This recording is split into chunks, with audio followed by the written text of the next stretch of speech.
is up, everybody? Hello, welcome back to the stream. We're gonna have some good times tonight because I've had a terrible week, so let's make it better at least, hopefully. Last time I streamed, it was Bayonetta 2 New Game Plus speedruns, which was pretty cool because I set 2 new world records, one by default and the other one legitimately replaced the other previous run. So that was awesome. Hey, Nimix, what's up? Good to see ya. So we're heading back into Super Mario RPG. Originally I wanted to play Whiskey in the Jar tonight as an opening song, but yeah, even Twitch like flags that song. Because I mean, usually Twitch doesn't like mute stuff, but they muted that song instantly when I tried to do a little test stream, and that found that kind of funny. So stuck with Chrono Trigger or Chrono Cross. Let's do some Super Mario RPG. Let's see, so last time I remember we had disposed the evil usurper Valentina from the top of the mountain, restored Mallow as the rightful prince. And now we're heading into a volcano to fight the Axum Rangers, which are basically like Super Sentai or Power Rangers knockoffs.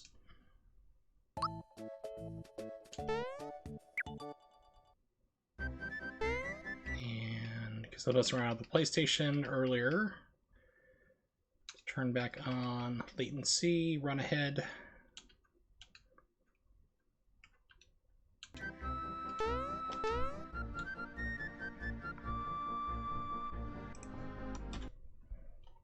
Yep, it's perfect. Okay. Excellent. Man, I can't believe I saved all the way back here. Did I do a... I thought I did a save that was inside the volcano. Okay, so I did a save state in here at least. I'm thinking, oh man, I don't want to have to travel all the way down through there again, but... So apparently I did a save inside the volcano at one point.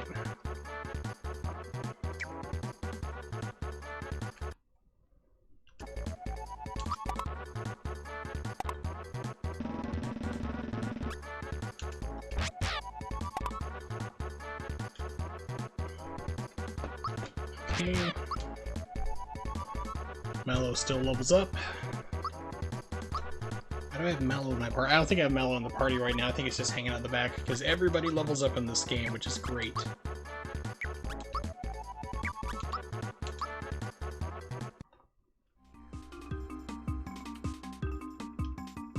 who's in the party right now? Gino. I do have Mallow in there. Let's take... I think I need Mallow because, yeah, that's right, I'm encountering dry bones now, so you have to use some kind of magic spell or special attack on them, and he has one that's pretty dirt cheap, like 3 MP to use, or flower points to use in this game. That's what they use, and it hits everybody on the screen, so that's going to be helpful if I encounter a whole bunch of them. So I guess Mallow will stay inside the party for now.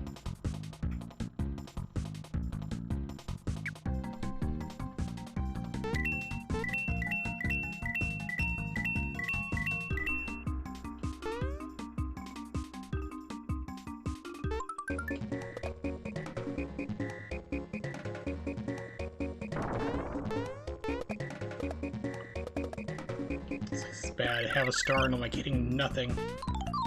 Oh, and ran right into dry bones, of course.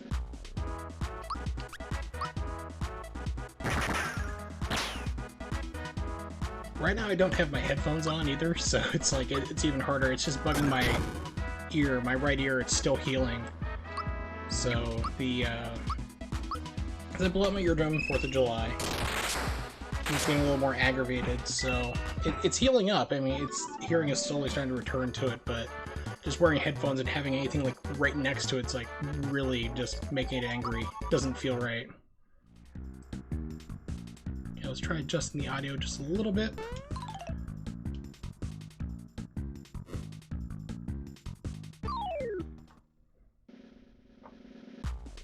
I wonder if I'm going backwards. That would be bad. I'm not sure if I'm heading the right way or not right now.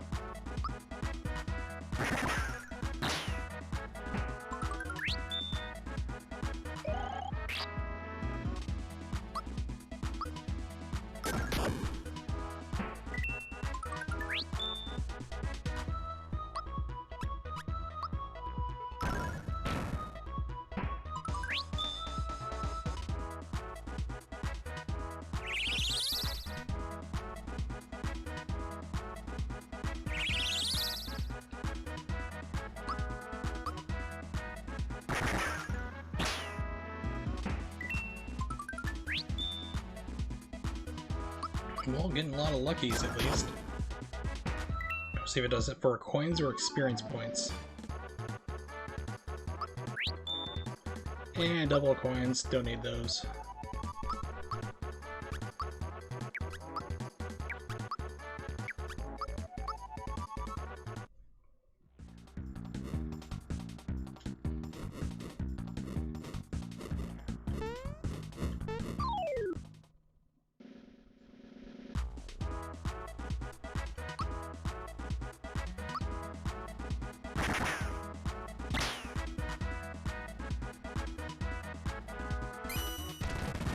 Make it even worse, I can't hear the audio cues right now either, because I have the speakers turned off, or else I'd just get like a horrible feedback loop for everybody who's watching, and that's not a good stream.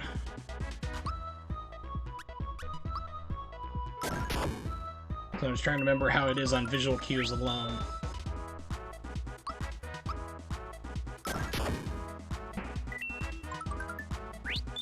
Alright, I was just gonna deck everybody.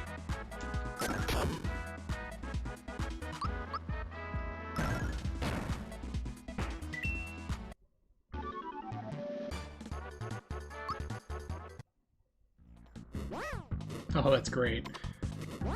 Oops.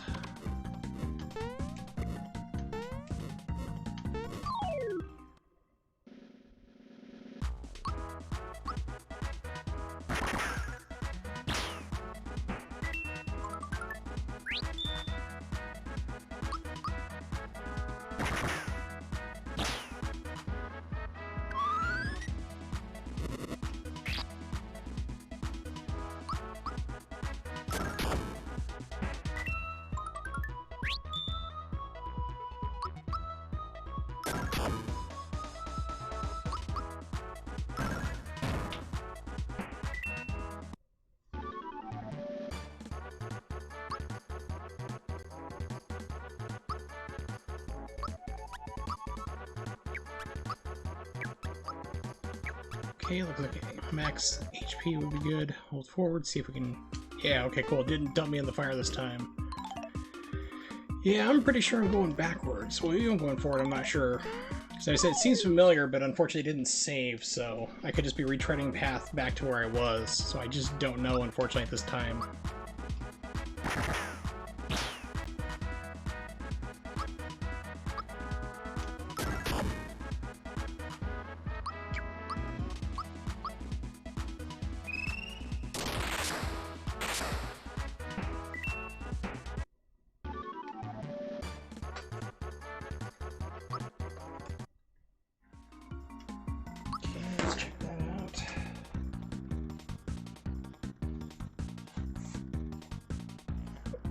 Excuse me.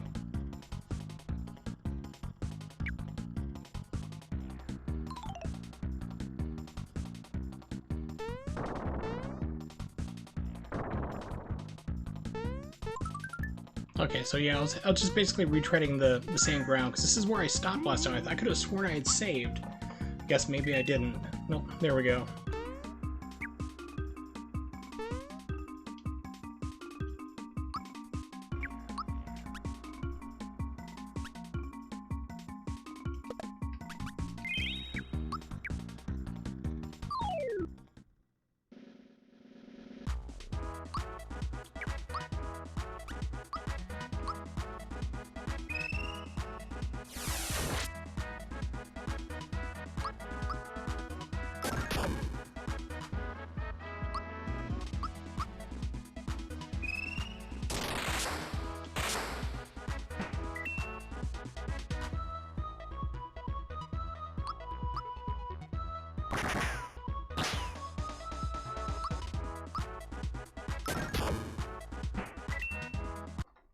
Oh, too bad. He got mad, but we stumped him instead.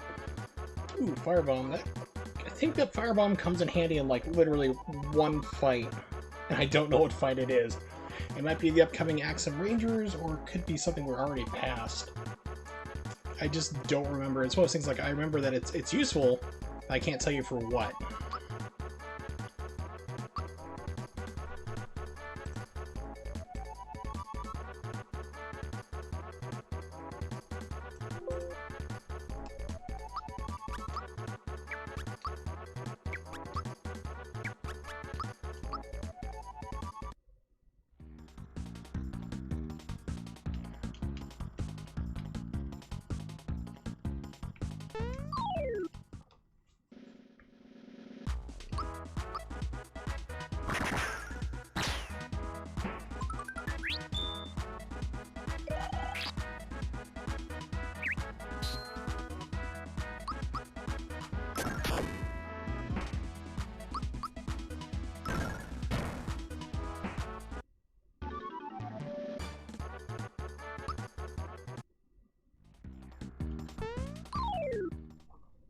No avoiding that fight, jeez.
I was worried about her health not getting high enough, but I mean, it looks like it's just fine. So I'm putting like everything I can into her pretty much to just be like health and attack. Well, not health, but magic and attack.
Yeah, headset's gotta stay off, unfortunately, so I'm gonna have like a mostly quiet on my end stream, I guess.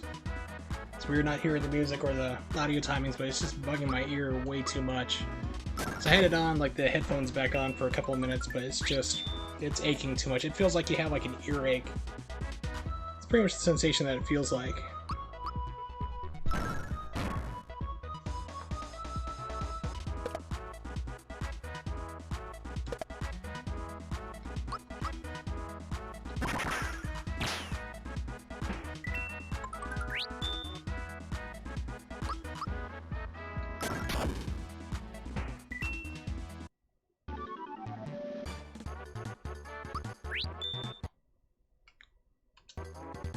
Sure, we'll double the experience points.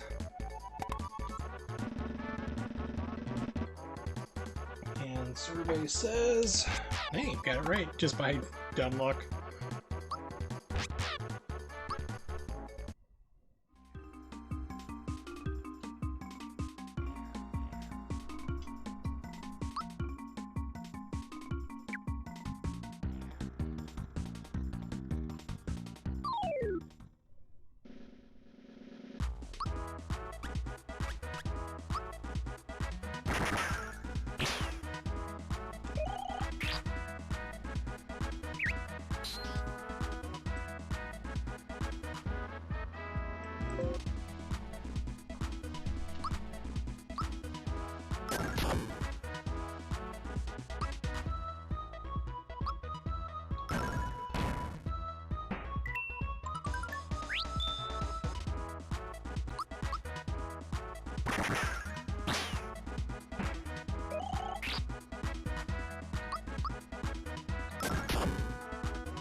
It's Hinopio.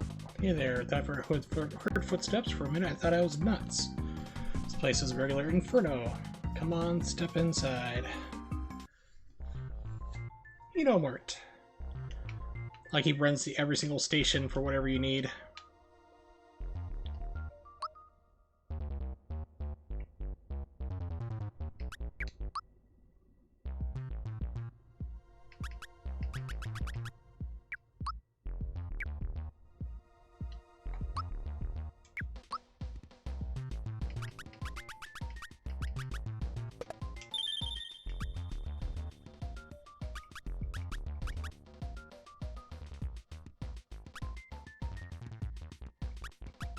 I'm not sure if I should just sell the bracer and the energizer or just hold on to them. Pardon me, because Geno has the ability to do basically both these things. You can do, like, if you do the attack up and then hit the button at the right time, pardon me, it will go and raise up their defense stats as well. So that would save two slots easily.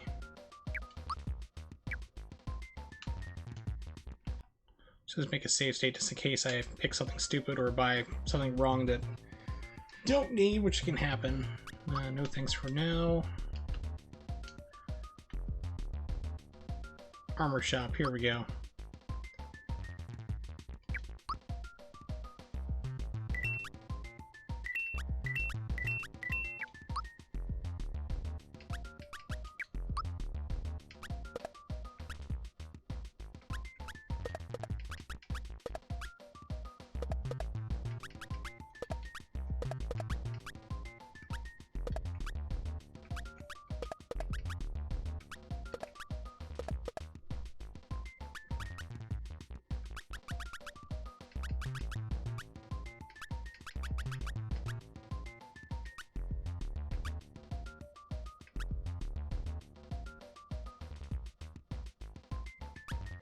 Oh, so that's what the safety ring does. Okay, because unfortunately, like, you're inside the game and you just pick these options outside of a shop. It's just like, hey, you have jump shoes. It doesn't tell you what it is. So a safety ring stops basically. Like, there's a couple enemies here that I've encountered. The big rock thing that's got a separate head and body. That could one-shot kill you. So that basically stops that from happening. Now, whether it cuts it in half or just leaves you with 1 HP, I'm not sure. But that's cool. I was wondering what that does.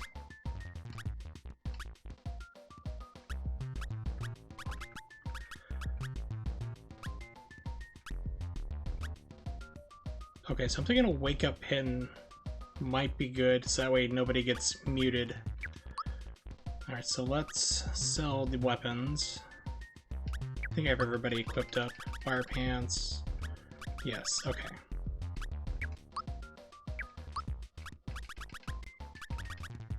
So I'm going to switch out Mallow for Bowser in a second.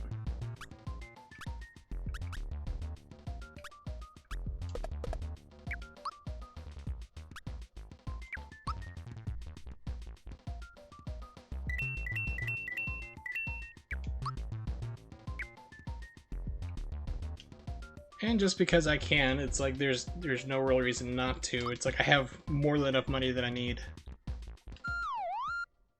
I think in this place I'm just sleeping on like top of wooden crates. Yeah. There's no comfy bed here for Mario. You're face down on a pallet just getting splinters all the time. Yeah, it's no, I mean, it can't be more uncomfortable than staying at a Motel 6, really. I mean, if you stop to think about it. Motel 6, we'll leave the drug dealer outside for you. And a marching band upstairs. Dead hooker? Now that's complimentary right underneath your mattress. Motel 6. Now this is a cool little Easter egg.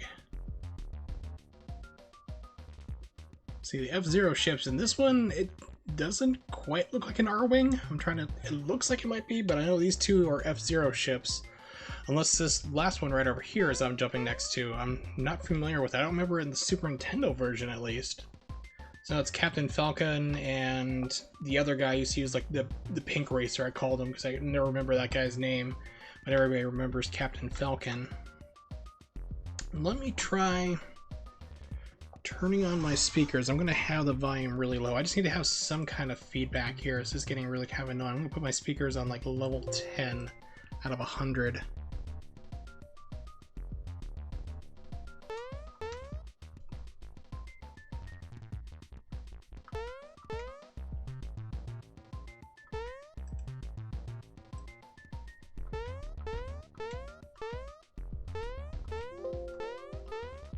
Let me know if that's picking up in a, if you can hear this as a feedback.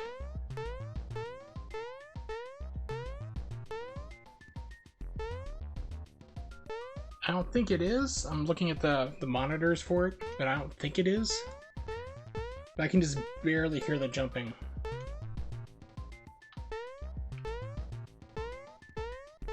You're probably hearing my clicking like of the stick more than anything else at this point. Sounds a little low for the game. Okay, well I can boost that up. I just wanted to make sure that it wasn't like, you know, causing a feedback loop, because I actually have my speakers on. The headphones are just bugging my right ear way too much. So I have like the volume down at like 15%. Okay, so you can hear the clicking versus anything else. Okay, that's fine, because I just wanted to make sure you weren't getting a feedback loop with like the game, because the speakers are like 7 or 8 inches from the microphone, so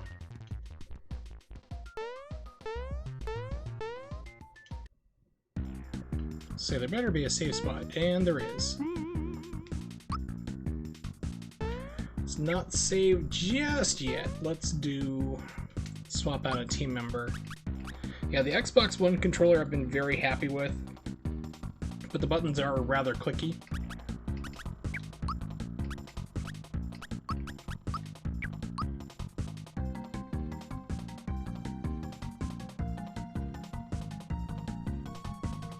Thinking I might actually put Peach in. Let me see what her special skills are. And well, let me do that unless I switch them out. Okay. I also have RetroArch equipped up or set up so I can use the analog stick versus using the D-pad. The D-pad's not too bad, but it's super clicky. I mean, everything is clicky on this thing, but like the D-pad's even worse. It's better than the Xbox 360 pad by a long shot, however.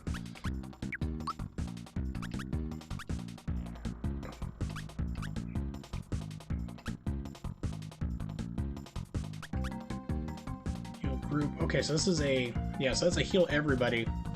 Wow, that uses, okay, so 4, that's not bad.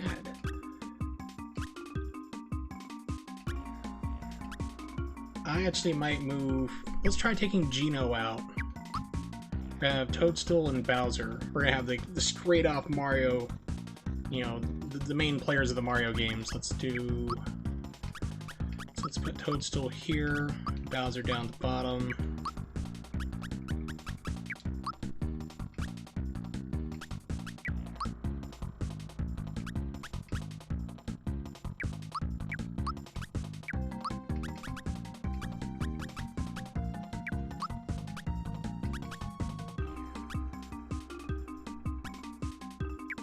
I could have sworn that this thing would tell you like when you gain levels, like when you'll get this one unlocked, and it just doesn't. So I could be mistaking it for something else, but no, we'll see how that rocks. Equip, just one last thing, make sure everybody's up and going. Fearless and Fear. Let's put on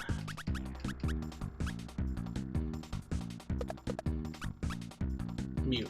Yeah, so that way I don't have to worry about anybody. Well, except for Mario, like losing his superpowers. Special moves. Okay, now we will finally save.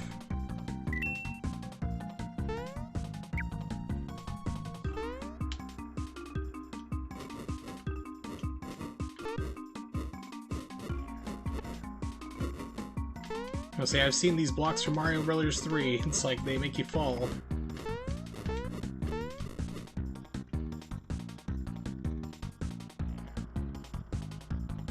Nice, it's the super fire thing now.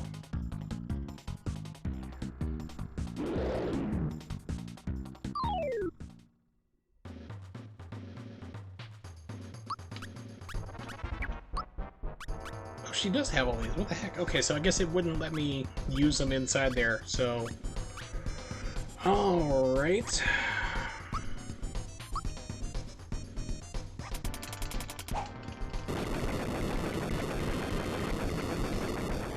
She was a bomberman or woman, person, whatever.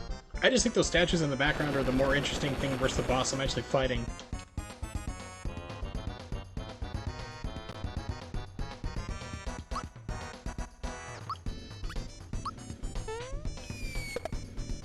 Whoa, what happened? What? Did I miss that jump on the first one? That's embarrassing. Okay.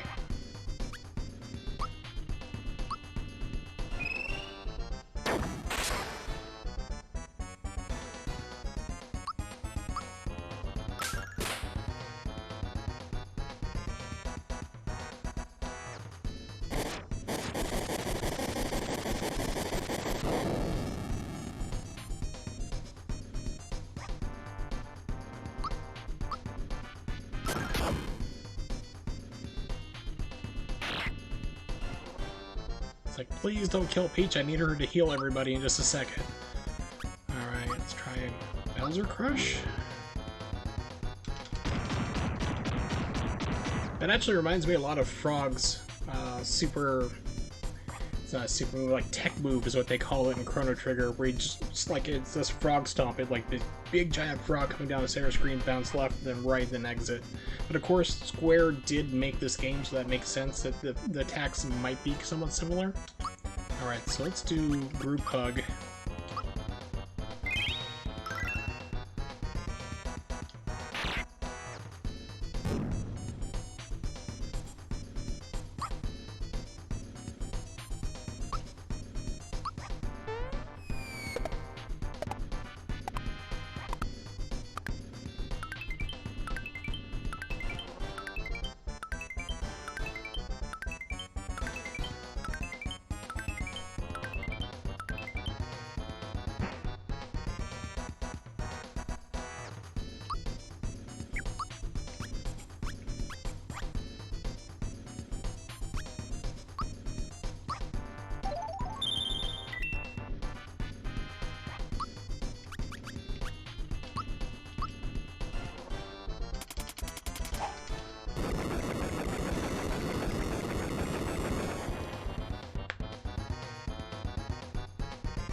I just have like a feeling like if I use Ultra Flame on this guy that it's just gonna do nothing because he's a fire dragon. It's like, oh no, there's a gasoline fire, quick, throw kerosene on it. It's like, yeah, I'm pretty sure this would be the same effect. Most RPGs, if you do something like that, it'd just actually heal them up. It wouldn't hurt them, it'd just add more life to their bar.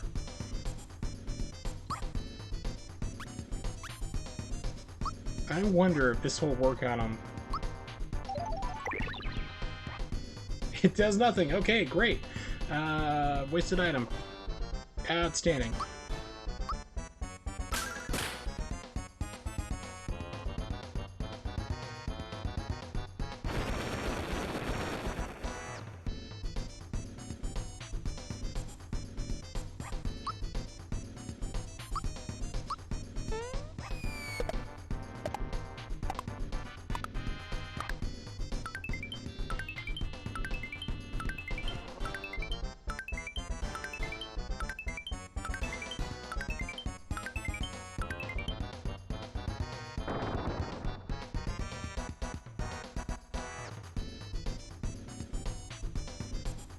Oh, you look friendly.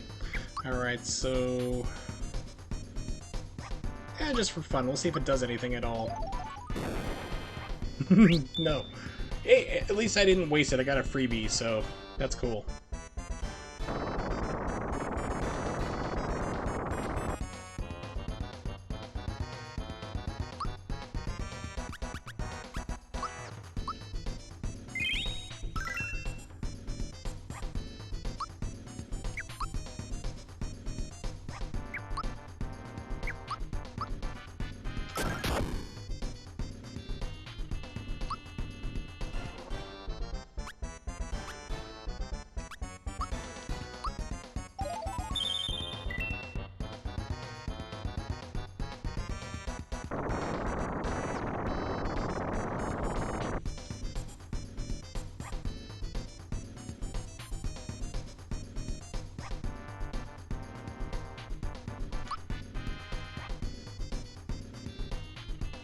Yeah, we'll just do group hug. We'll just keep her on healing everybody.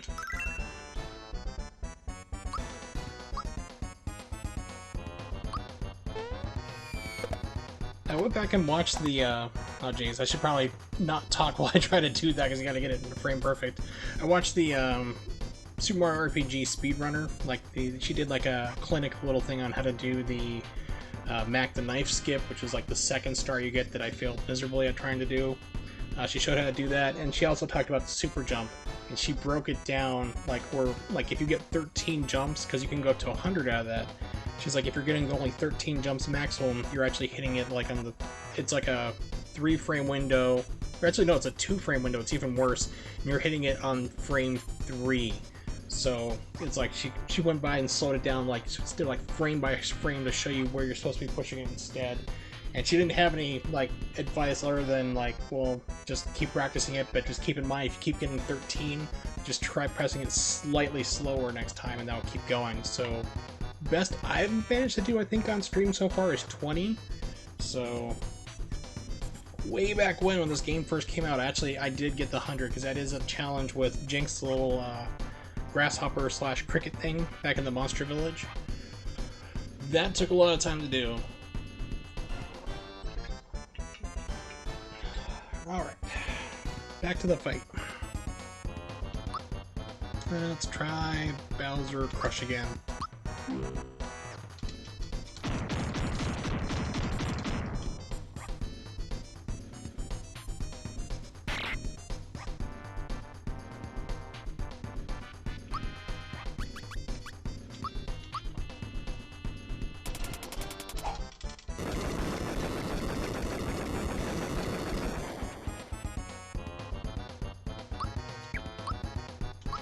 Okay, so no talking while I do this. Lesson learned. Alright, let's concentrate.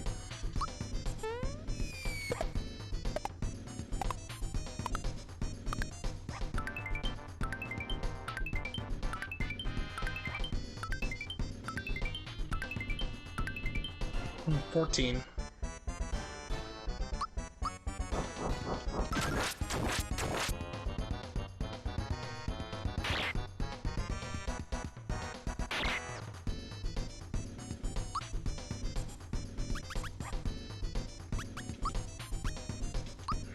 Therapy. Bowser, why do you feel the urge to keep trying to kidnap me? Is this deep-rooted, you know, with your relationship with your mother? Was it Uncle Jimmy and his basement adventures he told you not to tell anybody about? Playing Hungry Hungry Hippos? The forbidden game?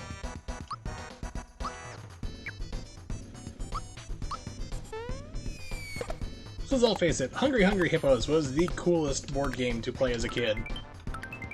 And it was loud as hell and ticked off your parents, and it's why my parents refused to buy that game for me as a kid, and I had to go to a friend's house to play it.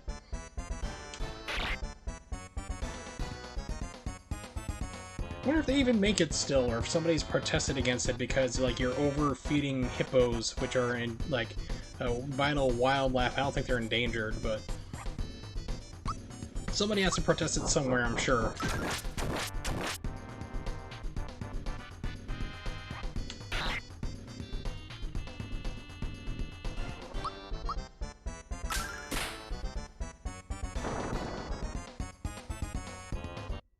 You finally dead? Yes, okay, great.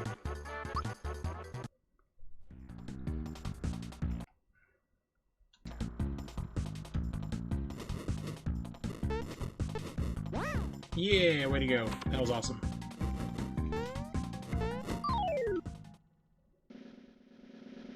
I'm trying to get back to the inn and save because, like I said, I remember like the Axum Rangers fight being like right after another fight. It could have been right after the dragon. You walk out like you're at the top of the volcano, then you get into this fight, and it is a hard fight, I remember. So it's like I'm just trying to get back to the end so I can make sure everybody's full of power and saved, which I think I am right now, actually. Yeah, I forgot that this game restores you full on health, so never mind then. I'm just used to like traditional RPGs. It's like, hey, you barely survived that boss, now try to make it back to a save point desperately and hopefully that you don't get a random encounter and die horribly. Do it all over again.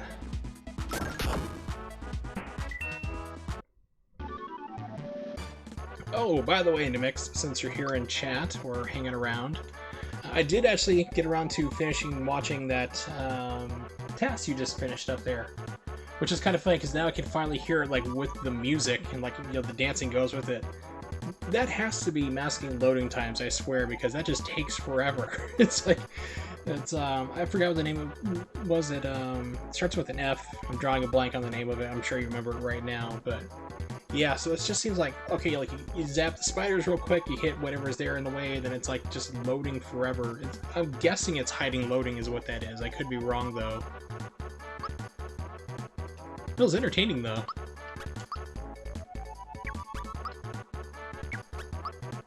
It's one of those games that I would probably have to try it myself to see how it's actually supposed to function, like with a normal person running it and not, the tasking it and making sure everything is perfectly manipulated.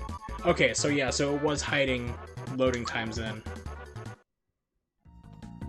So I figured it was, because it's this long musical interlude thing, you're just like killing time, dancing back and forth to different poses and stuff. Which is, it's kind of funny, because after all this time, we still do things like that with current games.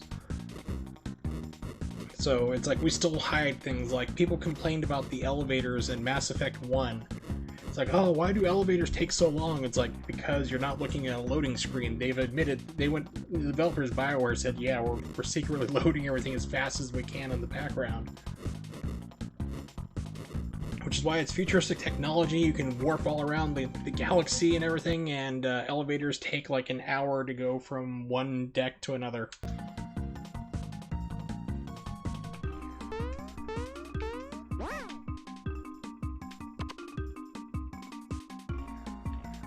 Just seems like there'd be something special over here. I said if I did a task, it'd probably be Super Mario World. It's the only thing I could really think of that would like be beneficial doing. I saw Easy Games. I saw that yeah, Easy did Symphony of the Night on Saturn, which was fun to see.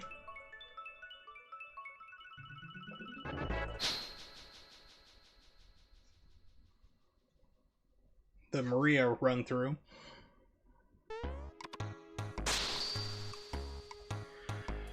Oh goody, the Axum Rangers, Axum Red, we got the star. We're amazing. I have diabetes. We're gorgeous. You better leave now, chumps. I always thought Power Rangers was secretly racist. They had the Yellow Ranger as the Asian lady, the Black Ranger as the black guy.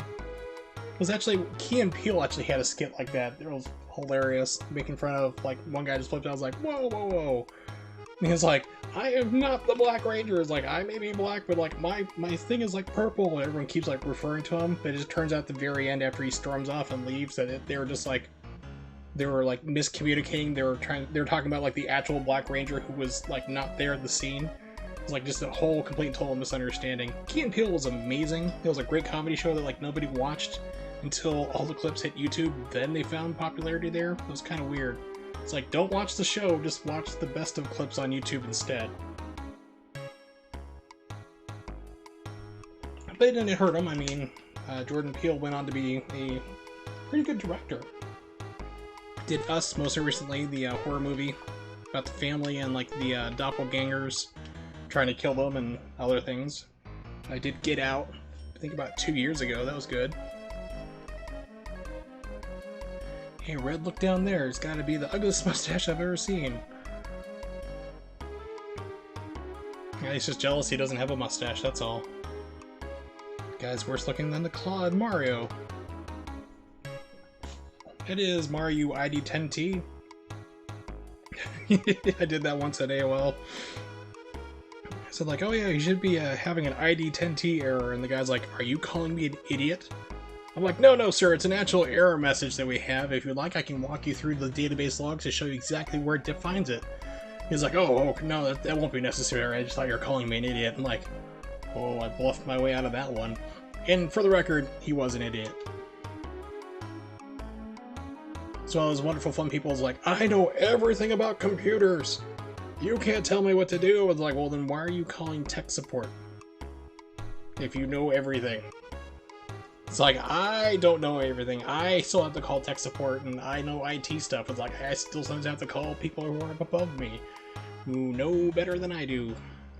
Alright, so listen everyone, we gotta get the start of the blade immediately. We'll deal with Mario later. Fortunately, when I got promoted up to features and premium services at AOL, I didn't have to deal with that very much. I just had to deal with celebrities then. Burt Reynolds had an AOL account, and he was really cool to talk to. Very laid back.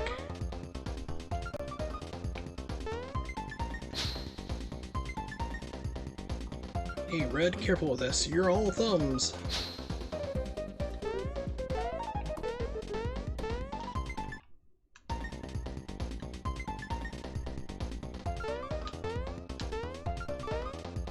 I just know if I pull up a walkthrough, like with pictures showing me where all the green coins are at hidden chests, I know I'm just blowing past all of them.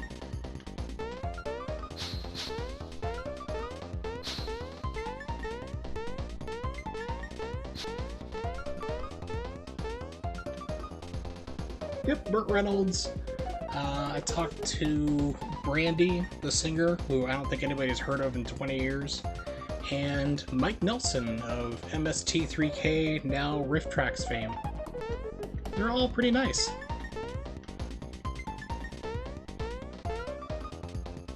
Now, it didn't like, there wasn't like anything like announced them like, this is a special person, like, you know, it's like we were designed like to basically do, we were like a jack of all trade in that department.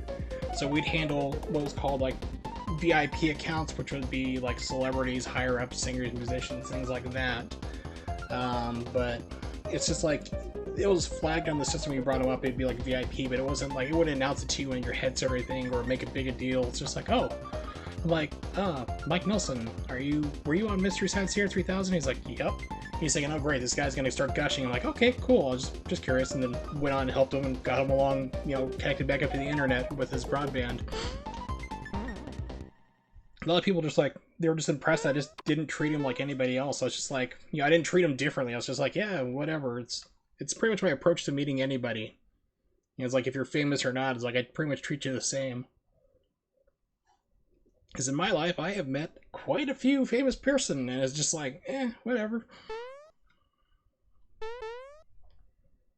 How many people can say they got to play Tekken 2 with Brad Pitt for 30 minutes? Not very much. Not very many.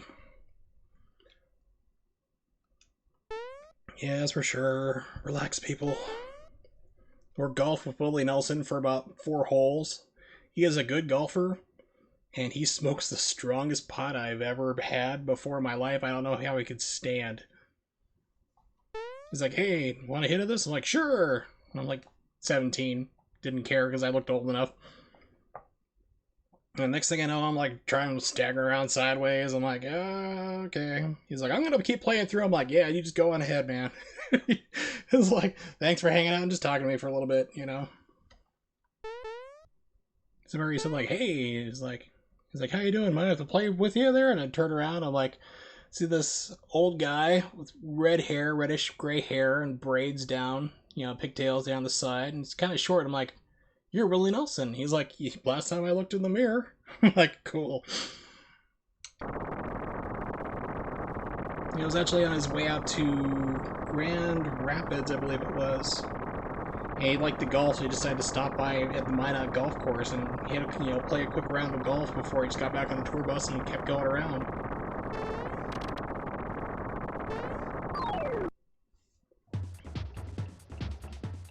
We fight for evil. We live for disorder. We like what we do. Well, that's good. I mean, then that man is never working a day in his life because he enjoys his job. We struggle for chaos. We are the Axum Rangers. Let me ask him a question. Do you get to pick your color in this, or is it just like randomly assigned?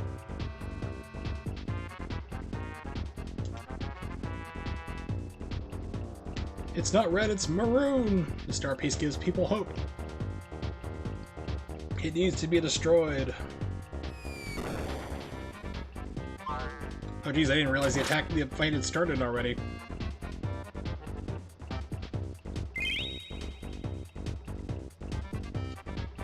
So you're healing somebody already? Jeez. Alright, let's try Psych Bomb.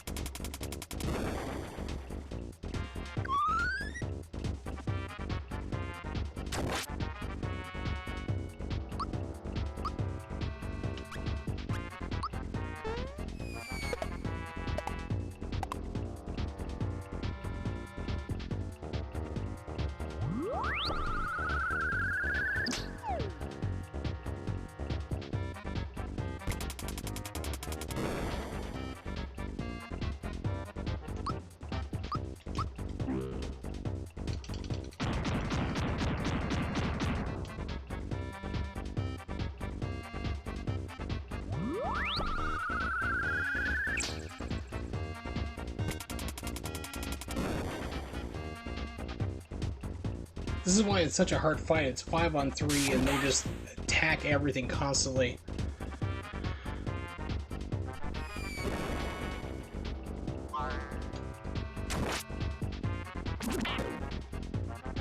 I swear they get more than one turn on top of it. Alright.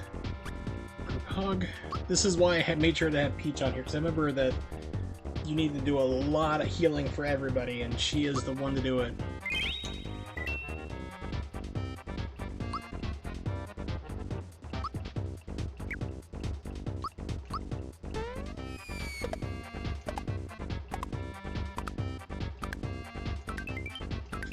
For me.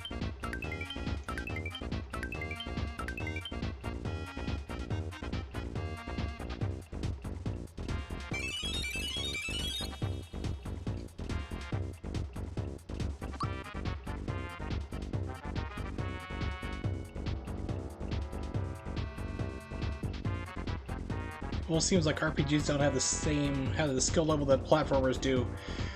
I would say yes. There are some, depending on how you play them. Like if you play, for example, Final Fantasy VII. I bring that up because Maximilian dude is actually playing through it. And you can leave it on like active time battles. So basically, like if I'm standing here waiting to do attack like I am right now, the game will keep attacking you. Like it has its own timer bar and it'll launch stuff even if you're trying to quickly move through and save. Or like heal or attack yourself there. So that can be harder to do. That would take a little more skill, inventory management, knowing, you know, what to pull off and when to get the maximum results before you get wiped out. So that would be a little more skill-based, but with RPGs as a whole, usually you can just go around and grind, just do random fights, building up your team, making them stronger, and therefore fights as a general as a whole are going to be a little bit easier. So platformers, I would say, would be definitely more skill-based, especially if it's a game that takes a lot of skill, like Hakane. I mean, that game like has 6 buttons, you have to use all 6 buttons and use them well. Let's take a risk on a firebomb. Okay, so that worked pretty well on everybody but Red, so he is actually invincible to fire then, I guess. You're Red. What? My makeup's running. And change brands. Yo, Red. What? I broke my shades. Serves you right. What? I am hungry. Chew on your tongue.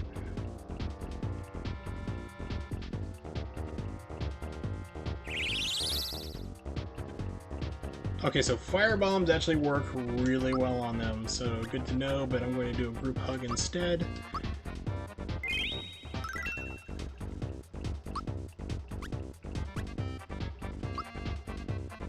Okay, so it's just down to 2 then. Okay, perfect.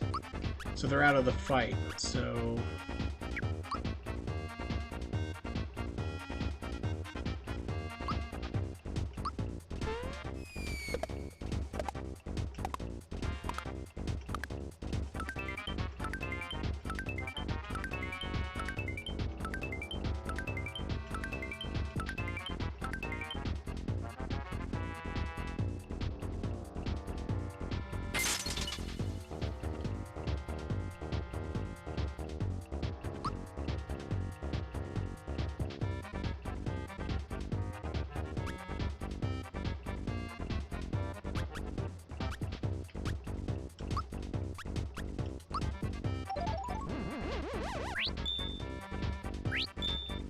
I would say, like, especially like for tassing, like if you're gonna do an RPG, that would be a huge project to do.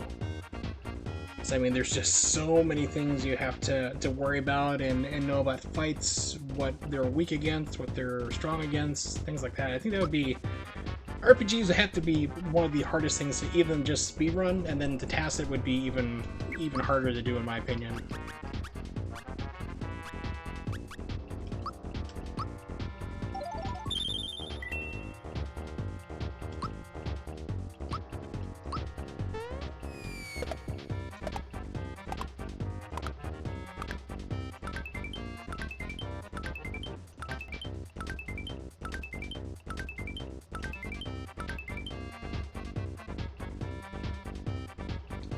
Okay, so Green's out. He's got a headache. Totally out of shape. Alright, good. So it just leaves one.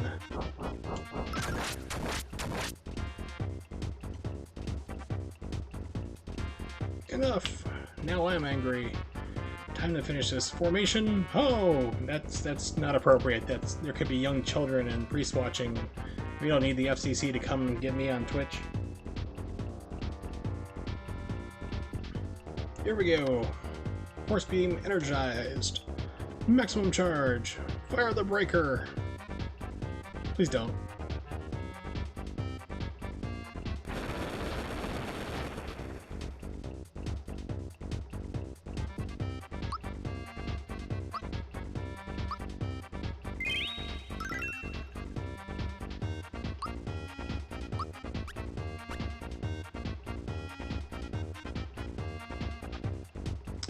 Here's what I'm gonna do. I'm gonna test this out. I mean, like, you know, fire is usually his best one. I don't want to waste time by doing it there. Doing flame. See if flame works at all.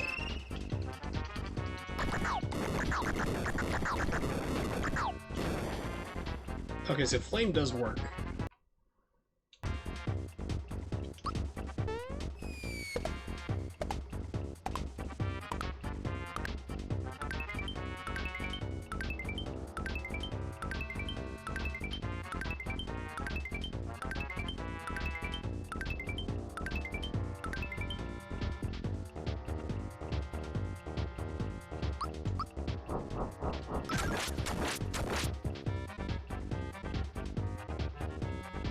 Don't be charging your laser.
This is impossible. We are invincible. Yeah. How'd that work out for that guy in GoldenEye? Pretty sure Alan Cummings was not invincible as he got frozen, shattered. Can this be happening? Yes.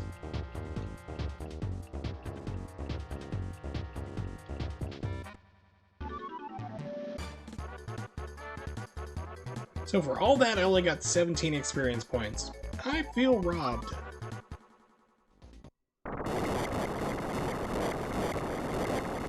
And everybody who has epilepsy is now in trouble. Back when they didn't care about such things, flashing lights and strobes.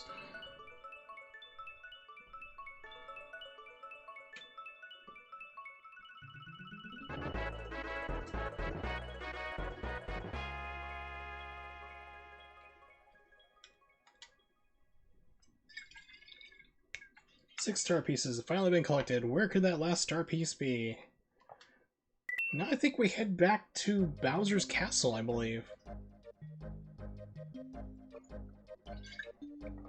I think that's like the next objective. We gotta head back like to the what is it? This place over here, Nimbus Land, and get the bus. Hey Days, what's going on?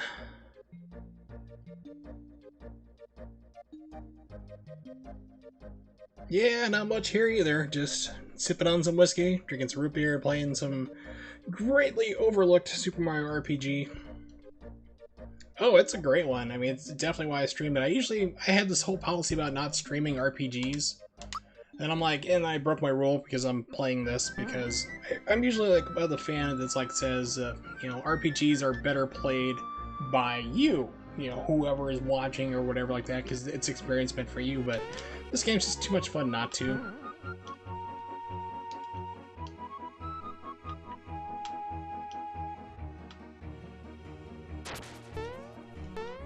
Yeah, this is definitely like the one that I tell people, no matter, however you can do it, either through buying the Super Nintendo cart or buying the Super Nintendo Classic, because it is on that too, or emulate it, play this game. And I usually say just like, especially emulate it, because if you are looking to play this on an actual Super Nintendo, it's not too bad now, but last time I checked, it was like about $40 or so for the game. Which isn't too bad for Super Nintendo prices, because I've seen some of the games just skyrocketing way, way up. But yeah, this is definitely one of those things to play through. Like, especially like Chrono Trigger. That game is still selling for like $125 loose. And I'm like, just emulate it. I don't care what your stance is on emulators, just emulate it. Yeah, this is actually not too bad. I'm using RetroArch, and I also have Run Ahead on for latency. Which is a cool thing that not a lot of people know about RetroArch, so you can actually get rid of lag for input, which is pretty cool. Pardon me, exactly. RetroArch has gotten so good. I used to hate RetroArch because it would crash like nobody's business. You looked at it funny or sneezed, or somebody the next day overlooked, broke wind, and it was just like RetroArch would crash. And now it's actually pretty darn stable.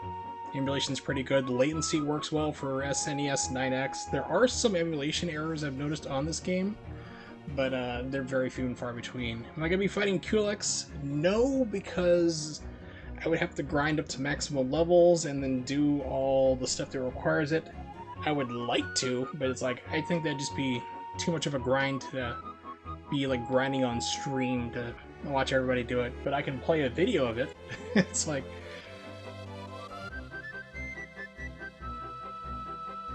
Really, because I remember that fight being so much of a pain in the butt. Bus is undergoing repairs. So I was thinking, we'll take the bus over to Smithy's place. Let's try talking to the king. So this game usually tells you where to go, but there's certain circumstances like right now where it's just like, okay, cool. Where's the last star piece? Have fun. Stumble around, try to find it.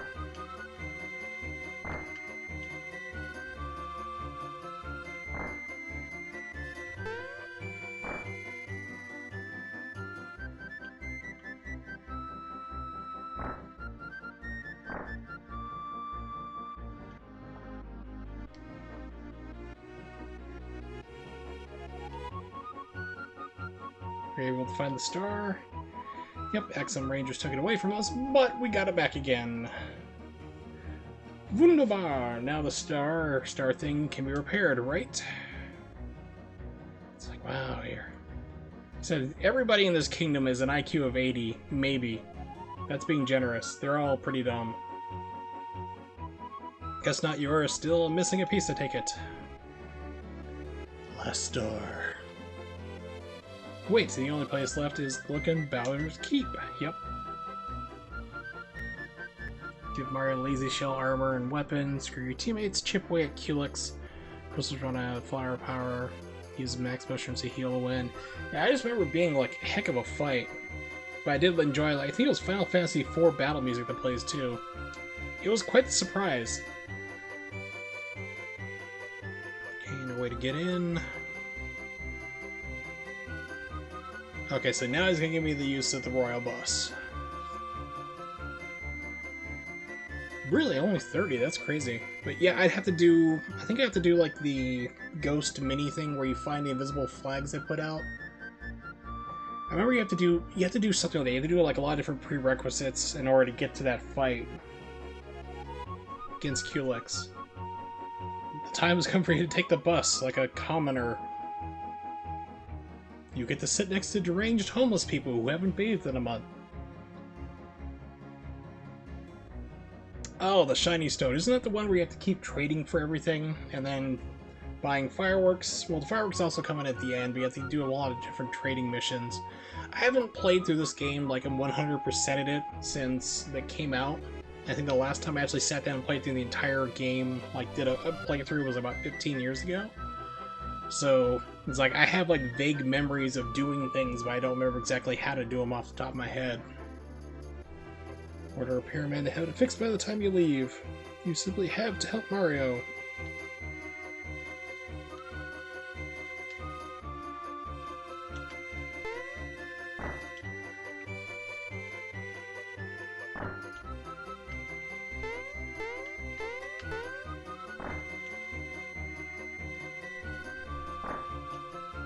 Fall to my death.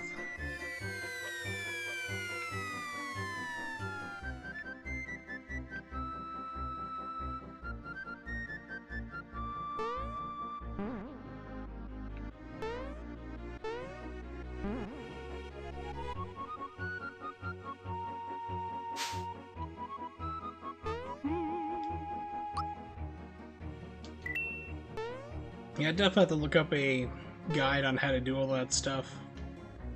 Lazy Shell and other things. Like I said, it's just been too long. I used to have the strategy guide for this, but unfortunately it was damaged and destroyed in a basement flood over 10 years ago, which makes me sad because I lost a lot of cool things like that. And my I actually had the strategy guide for Chrono Trigger. My Game Gear got destroyed in that too. It was a bad time. Bus has finally been repaired as if by magic in these last 30 seconds before I saw you. You can start operating again. Prince Mallow! Oh, it's like, what's that guy's name? I can't remember. Is it Stay Puft Jiggly? No, that's not right. That's Ghostbusters. Prince Mallow! There we go. Yeah, that's your name. Want to go to Bowser? We want to go to Bowser's Keep. Could you please give us a lift? It's like, hell no. I've heard the story for King Nimbus. He'll be there in no time.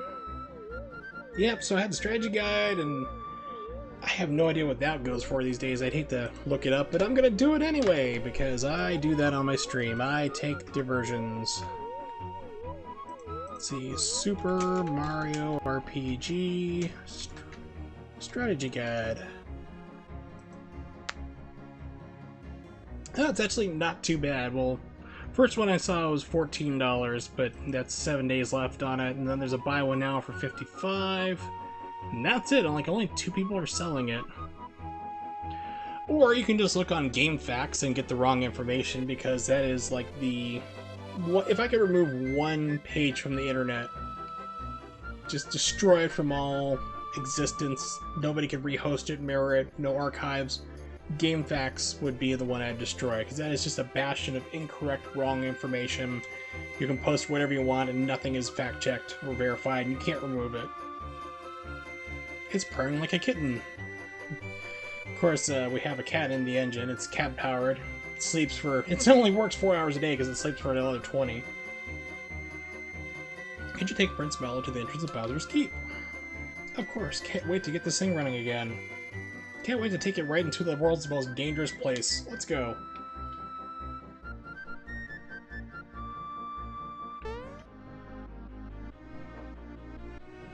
All aboard. It's not a train, it's a bus.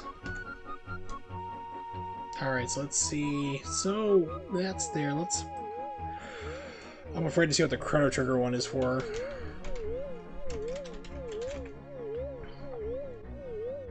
About $55 to $70. And just for fun, Earthbound. Let's see, $300. Yeah, that seems about right. Earthbound is a game that I crap on repeatedly because everyone treats it as this amazing game that is like the best RPG ever made, and it's beloved, and it was so rare and everything else. But no, it's not that good of a game. It's mediocre at best, and it sold horribly to the point where I remember seeing the large box with the strategy guide included selling for $20, stacks of them up in game stores, and nobody wanted them.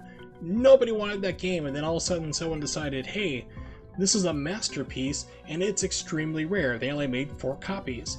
It's like, it's like I said, you couldn't get rid of that game. You couldn't sell it at all, even on heavy discount back in the day. But then everyone all of a sudden decided it's the best thing ever, and it's worth a lot of money, which is insane. So the strategy guide that came with it, that they couldn't sell for $20 with the game, now sells for over $300. Yeah, sure. Hey, Gecko. Yes, did you wake up from your nap? Yes, I hear you. I'm gonna go outside and go hunting. My cat just woke up from sleeping on my bed. Yes, we can go outside and do some hunting. Alright. Bring back a rabbit, make sure it's dead. No live rabbits. She's actually done that before. Alright, so nice to be home. Smithy's gonna pay for stealing my splendid castle from me. Can I leave? I would like to leave. Oh, so now I can leave anytime I want. Perfect. To Nimbus Land.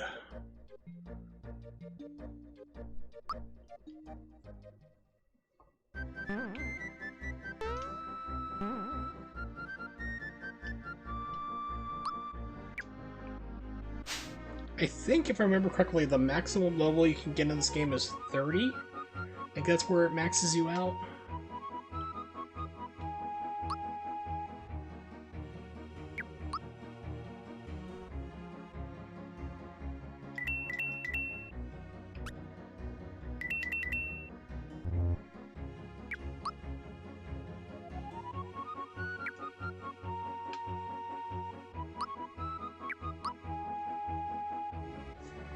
A lot of mids.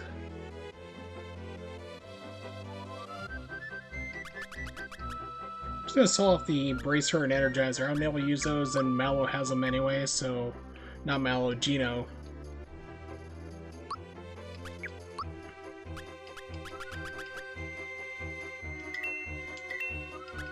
Can't remember what the seed is for. I'm pretty sure it's part of the whole trading thing you have to do. So those things, like I said, I'd have to, again, look it up, so I don't remember. Let's see, 4 picking ups is fine. I remember also having, like, when I last played through it, a whole bunch of Kero Kero Colos, and in this run I've only found 2 of them so far. 3, actually, and I used 1 of them. I haven't seen them in the store, I haven't really come across them in the wild. It's been rare. I guess the RNG just didn't want to give me them this time. A lot of mids. Let's sell off 2 of them. Replace them with maple syrup.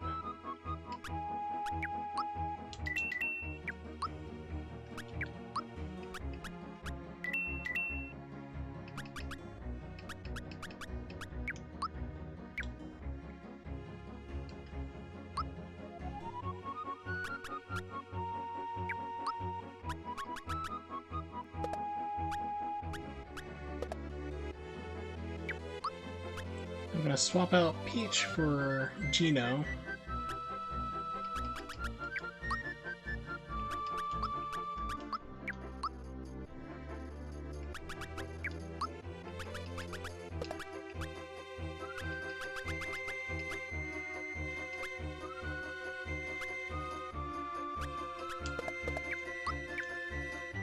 Okay.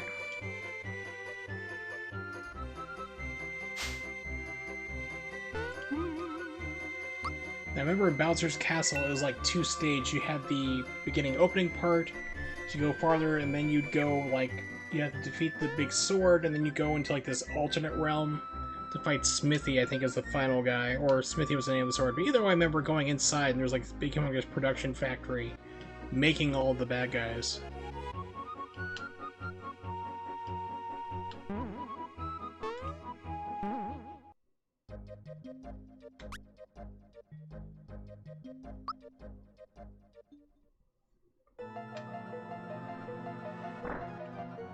Ooh, that stinks. Well, hopefully you feel better.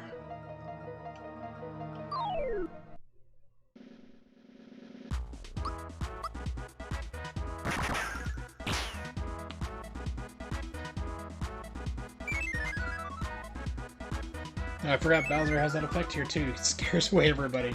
It's like, oh crap, it's our boss.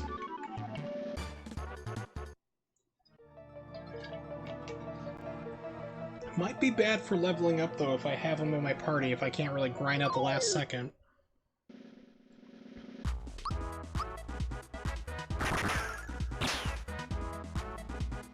Yeah, I gotta get rid of Bowser.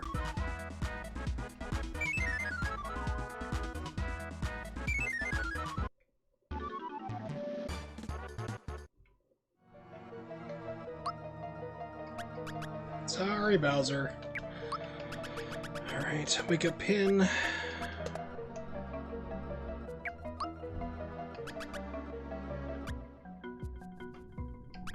guess I'll bring Peach back in. I mean, she is hitting heavier than Mallow, and she does have the group heal, so...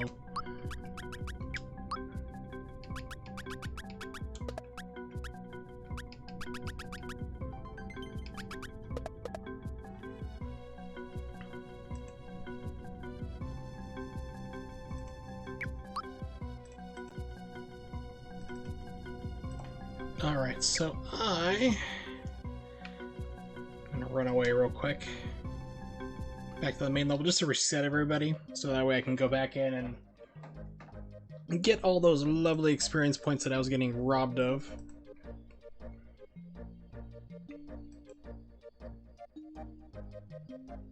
But I need to hit the restroom real quick. So we're gonna take a very short break, just about 2 or 3 minutes. I'll be right back. And let's see, let's put on... I don't know, do some Quackshot. I haven't done Quackshot music in a while.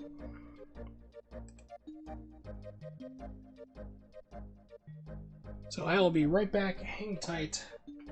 Be looking at the beautiful BRB screen back in 1 minute.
Okay, I am back. Sorry about that little delay.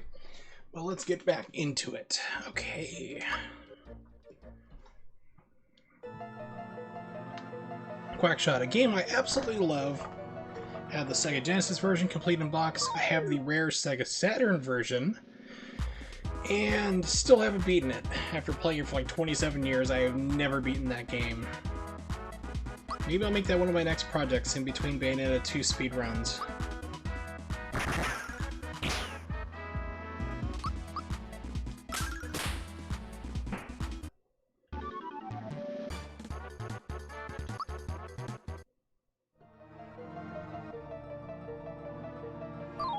Yes, I have to do exactly what I say. Dance, monkey, dance!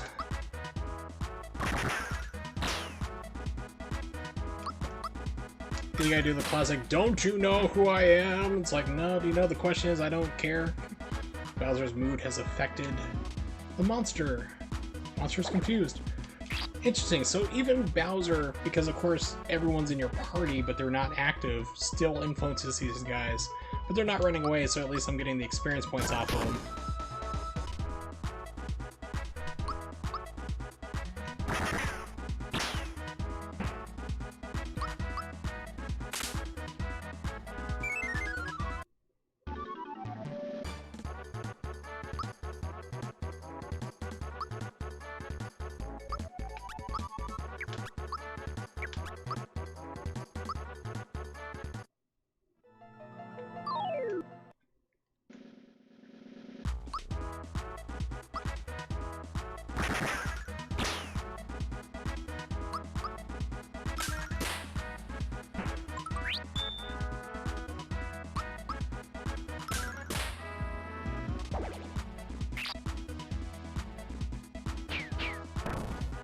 Terra Punch, so Earth Punch. It just looks like he just ran into me. I really wouldn't call that a special move. I mean, Mario can summon Gigantism in his hands at random. I mean, either he's got like really bad fluid retention and gout's just getting bad, that's why his hands look huge. Arthritis from being a plumber and tightening tight screws all day. I don't know. I'm just amazed that, you know, a plumber is this athletic and can jump so high and run so fast and do all these incredible feats, because my plumber, he always looks like he's about to lose his foot to diabetes. The Forkies are enraptured. Enraptured by what?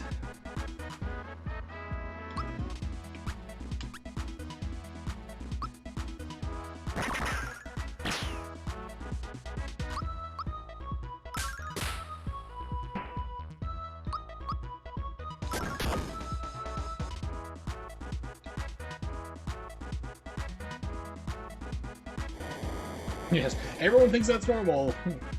You have swallowed a smaller child, sir.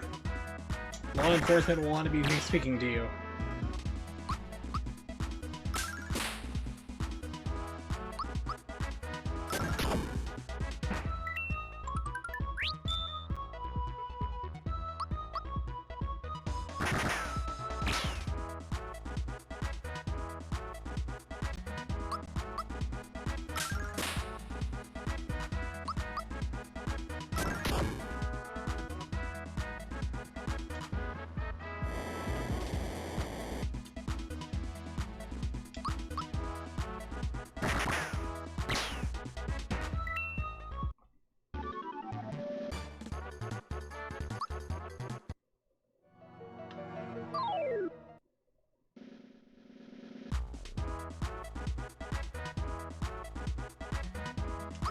See if I can actually pull this off. Geno Whirl is... So it's a move I can pull off against nobodies, but when I need it to work, it never does.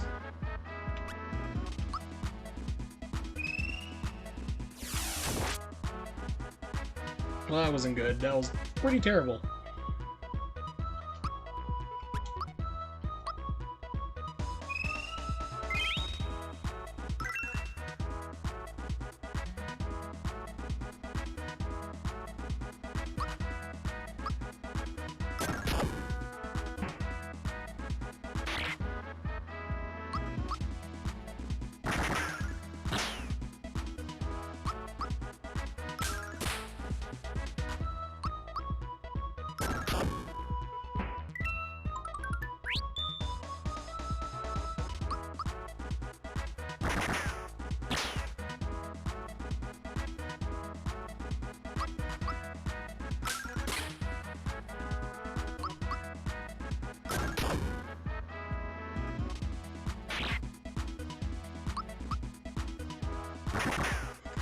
I swear, whenever I play an RPG, I always think back to that low-budget indie movie, Press Start.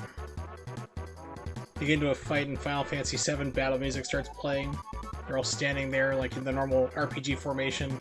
Bad guy runs up, punches him in the face. The guy's like, why did you let that guy attack him? It was his turn. It's like, what?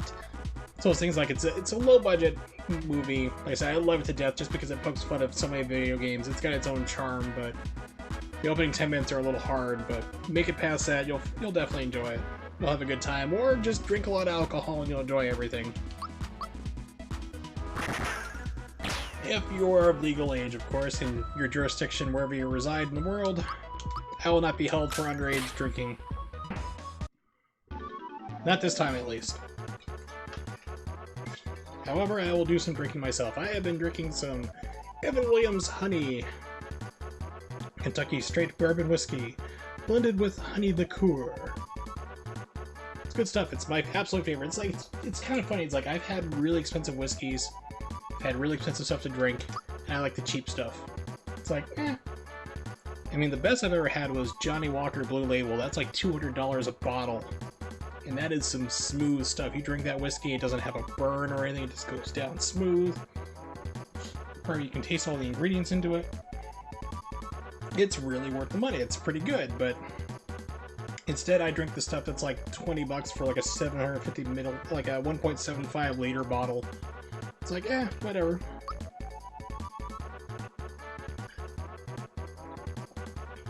Alright.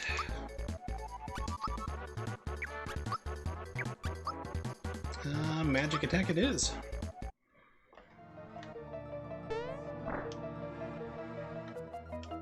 I think in this part you have a part, there's like a section where you have to solve riddles or something like that. It's some kind of section coming up.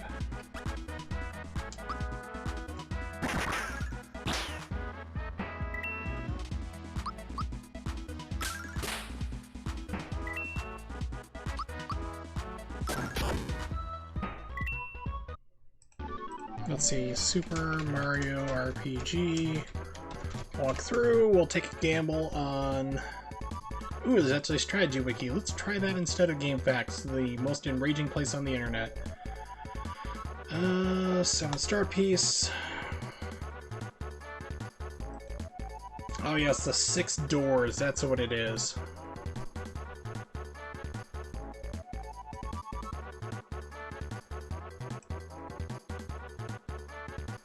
There's 6 doors, you have to go through 4 of them. Behind each door is a different thing you need to do.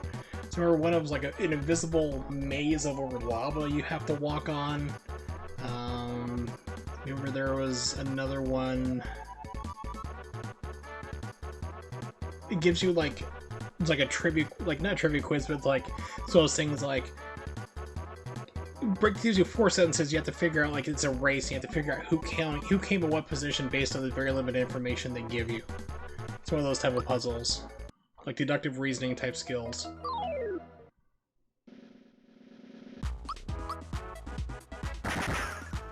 So just mirror these Goombas green. Also keep in mind I am horribly colorblind, so I'm not sure. They look a little greenish to me.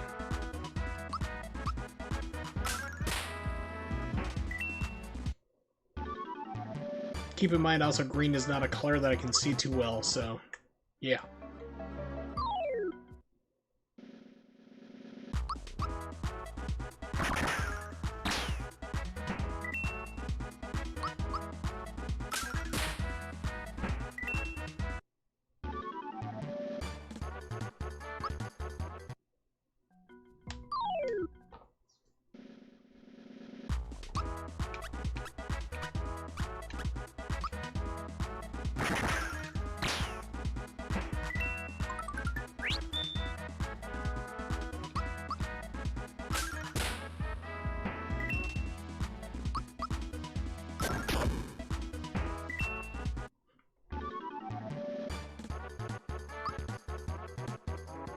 Alright, Gino is only level 23? Oh man. I thought he was gonna hit like 24. I'm like, ooh, he is under leveled than I thought. It's a good thing I'm doing all these fights because the last section, like when you go inside the factory where all these bad guys, not these ones, but like all the, like the main bad guys are coming from, that gets really hard real quick. So you really need to grind in this place as fast as you can. Okay, I thought that was right next to it. I was wrong. Isometric 3D beats me again.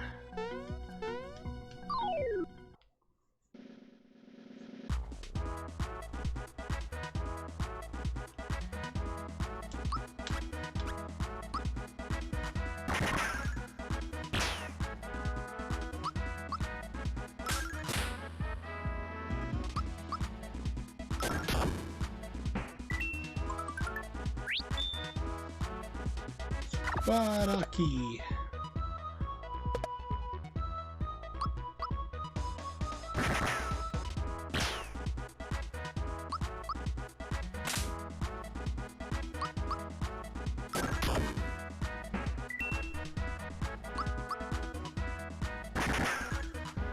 Yeah, so I mentioned earlier about like RPGs, how I think that like you should play them yourself versus watching a streamer play it online, which is ironic because I'm streaming an RPG, which everybody should play. But the one RPG I will never play on stream is Chrono Trigger. And Chrono Trigger is my absolute favorite RPG of all time, hands down. If I had to pick one RPG to play the rest of my life, it would be Chrono Trigger. Because that really is an experience that you need to go through yourself and play.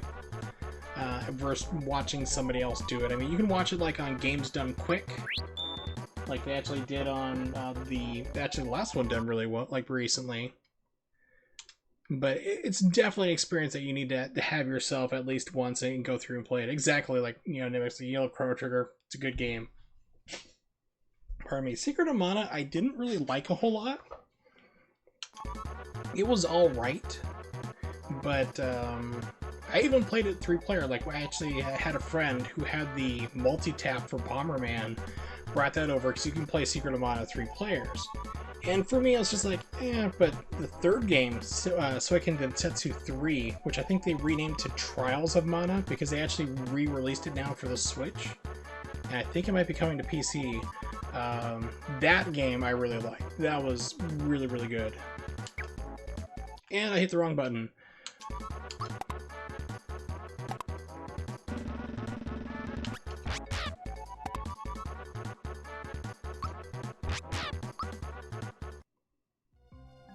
Yeah, so it's like Secret of Mana was actually the second game of the series, but we call it the first one, and then 3 never made its way to the States until just now officially. But there's been a translation patch for that game for 20 plus years now, so it's really good. I recommend either buying the official release that they have now or just download the ROM patch. And Windows wants to restart, I'm going to tell them, no, not now, I am busy. But it's definitely good. If you like Secret of Mana, you will like 3. It's a bigger improvement. It improved upon everything that was in 2, by far.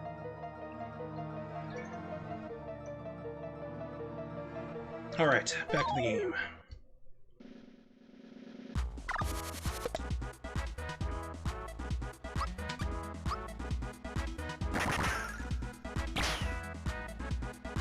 So if I were to play another RPG on stream outside of this game, one I think I'd probably do is Tales of Phantasia. That was an RPG that didn't come out here in the States until it got ported to the Game Boy Advance, and that was kind of bad from what I've heard. With a lot of Game Boy Advance games, what they did when they ported over Super Nintendo titles was they didn't adjust for the smaller screen size ratio, so they just have everything taking up the screen, so it didn't really match too well, or they do really weird, questionable changes to it. So that might be one I might play. The music for it is amazing. It was a very late... I think it came out... Actually, it was 95. Yeah, so it was a late Super Nintendo release. It took up 6 megabytes of space, which is huge for a Super Nintendo game. It even has like an opening music with lyrics. Sung lyrics. And there's also voiceover samples and everything else. It's a crazy game. So that might be one I might play.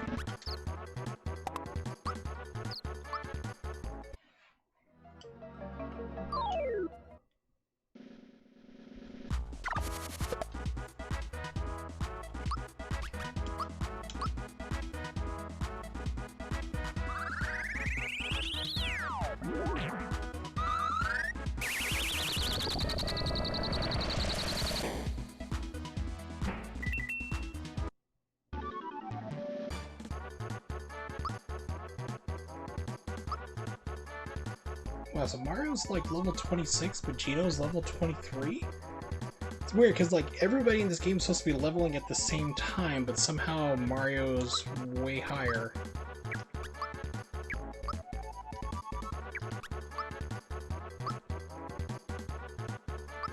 Yeah, so Mario's at 26, Peach and everyone else is at 23? What in the world happened?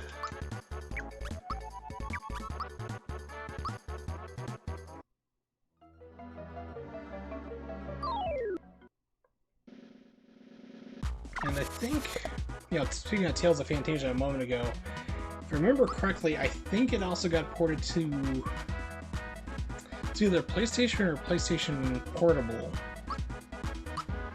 And it's kind of like the definitive version where they basically did the same thing they did with Chrono Trigger when they put it on PlayStation, and then every single port after that was to have animated cutscenes and voiceover dialogue. They didn't do that for Chrono Trigger, but they did give animated cutscenes to it, which for me is unfortunate. I like just the original in-game ones they used to do. But now every single port of Chrono Trigger you buy from either the PlayStation, which you don't want to do, pardon me, the PlayStation version has weird loading to it. Like you enter a new area, it pauses the load for about 2 seconds. Get into a fight, it takes about 3 seconds to load. You beat the fight, it takes about another 3 seconds to load. It's just like stuttery all over the place. And then you have animated cutscenes all the time. Even the DS version, when that came out, still had the animated cutscenes. It's like, I just like the in-game stuff better. I think it didn't break the mood. You weren't suddenly taken out of like the graphics you're used to. They all of a sudden have this animated cutscene by Toriyama, guy who did Dragon Ball, but you know, so that's why I say like the Super Nintendo version, even if you have to emulate it, then definitely play it that way versus playing the newer updated versions. And do not play the Steam version. Oh my god, that is a train wreck.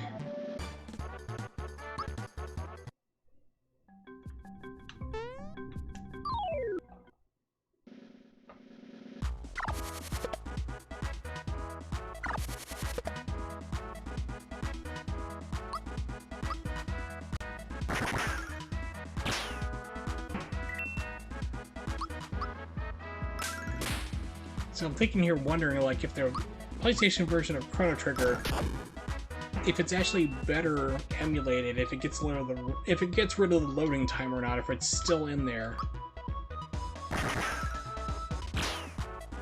Those things I'll have to check, because unfortunately RetroArch does not play discs still, unfortunately. I know I just said unfortunately twice in a very short span of time, but I've been drinking, so yeah, forgive that. So I don't think I have an ISO of it. Let me take a look real quick. Emulation, PlayStation, ISO folder.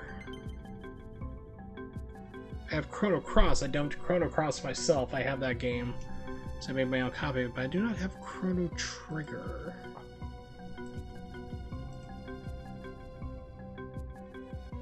Because RetroArch will only load ISOs or bin Q files. And they have an open bounty. I think still trying to get like actually to load off the discs would be awesome, because I'd love to be able just to pop in like my own game, like for either for, you know, PlayStation or English, anything like that, or Sega Saturn, but unfortunately it just does not support it. Here it is. So when they originally released Chrono Trigger on the PlayStation, it was Final Fantasy VI and Chrono Trigger together on the same game. So it wasn't like, because I was looking originally for Chrono Trigger by itself, but that's just not going to work. Hey, T. Wallace. Is Whiskey in the strategy guide to help you play this game better? No, it's, some people call it Whiskey or a crutch. I do. But usually Whiskey helps you fall down to the floor.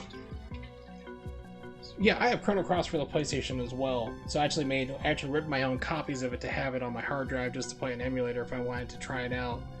I have a backup copy, we'll call it quote-unquote backup copy of the Final Fantasy VI / Chrono Trigger for the PlayStation. Because I was mentioning it unfortunately does not work in RetroArch, so I just downloaded it real quick. And we'll try that out near the end of the stream just to see how it works. Just because I'm just curious if it like still has loading before the fights and stuff.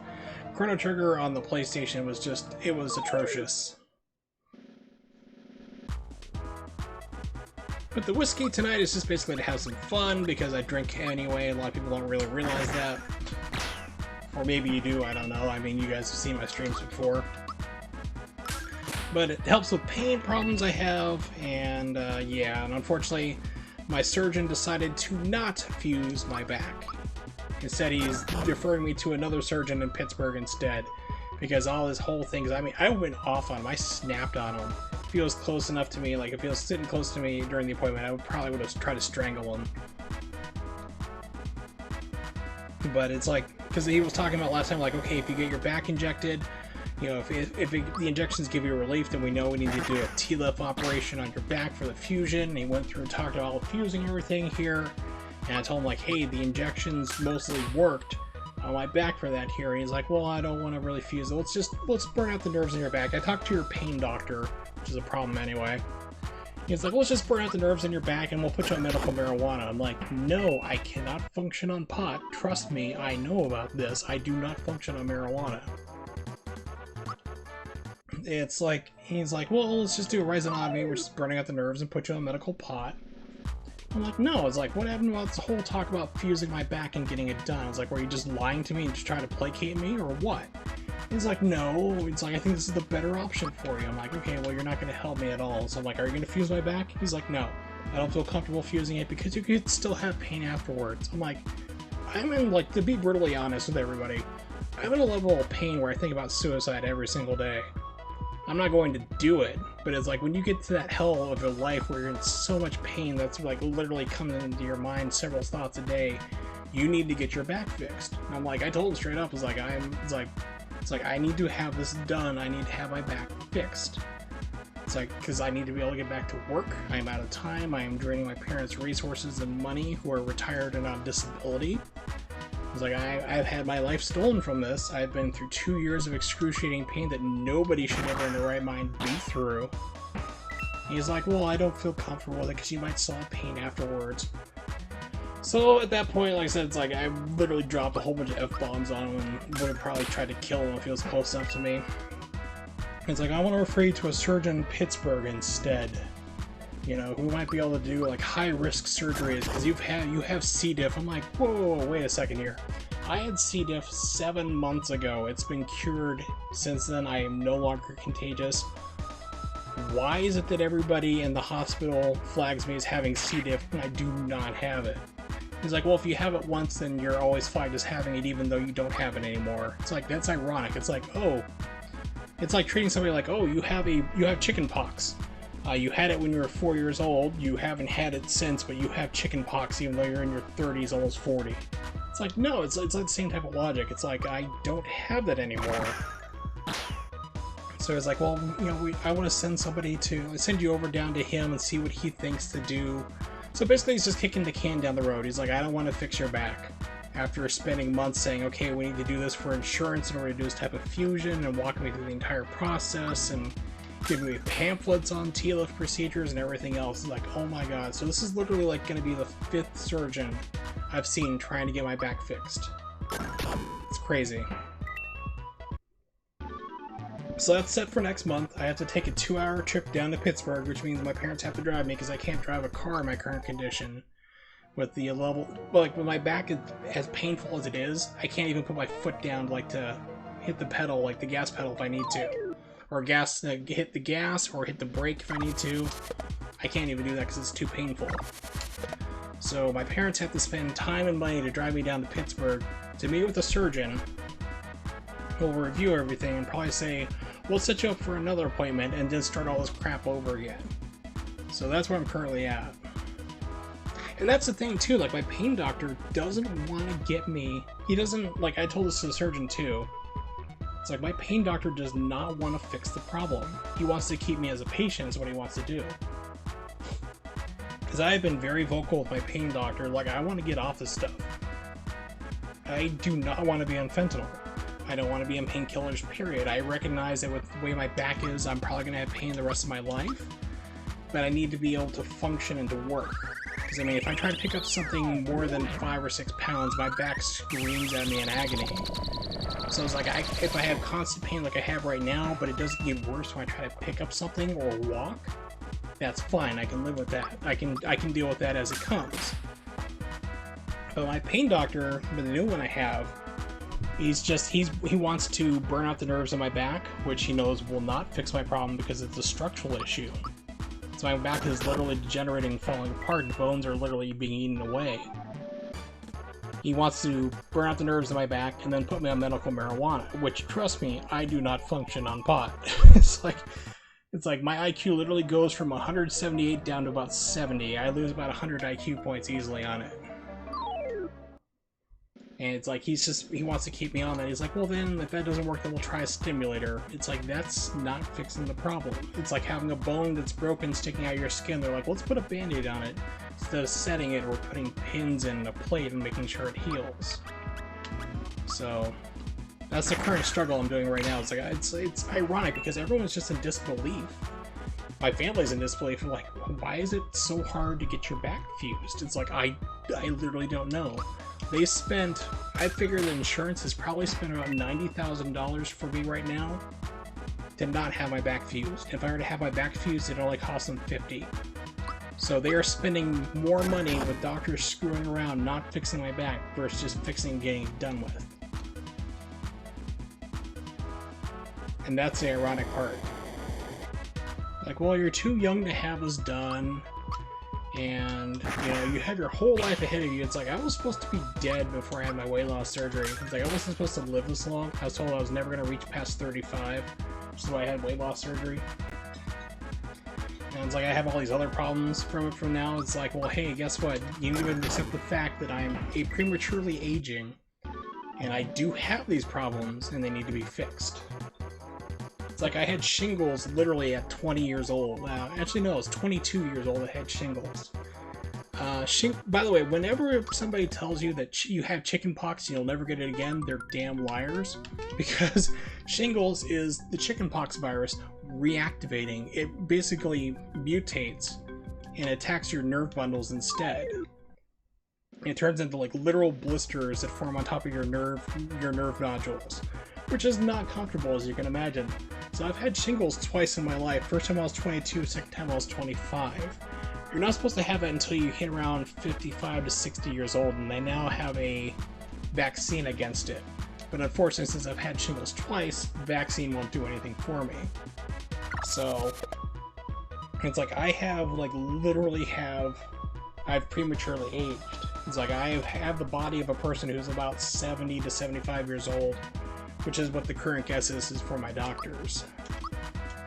So it's like I don't need to be told like you're too young to have this stuff. It's like I just need to know what we're doing to help it. Yes, I'm too young to have this, but I do have geriatric disease, you know, things that affect people later in life. What are we doing to fix it? That's what I want to know. And everybody always seems to not want to do that. And it's crazy. It's infuriating is what it is. And that is my rant about my health and back and everything else, which I'm sure nobody really cares about. Because I have learned in life that no matter how screwed up you are, or how bad things you have it, like how bad things are that you have, there's always somebody who's going to beat you. Somebody will always have it one step worse. Alright, so Chrono Trigger's finally done downloading. It took the longest time to confirm it. Let me do a virus scan, because I scan every single thing that comes into the computer. Scan with Windows Defender.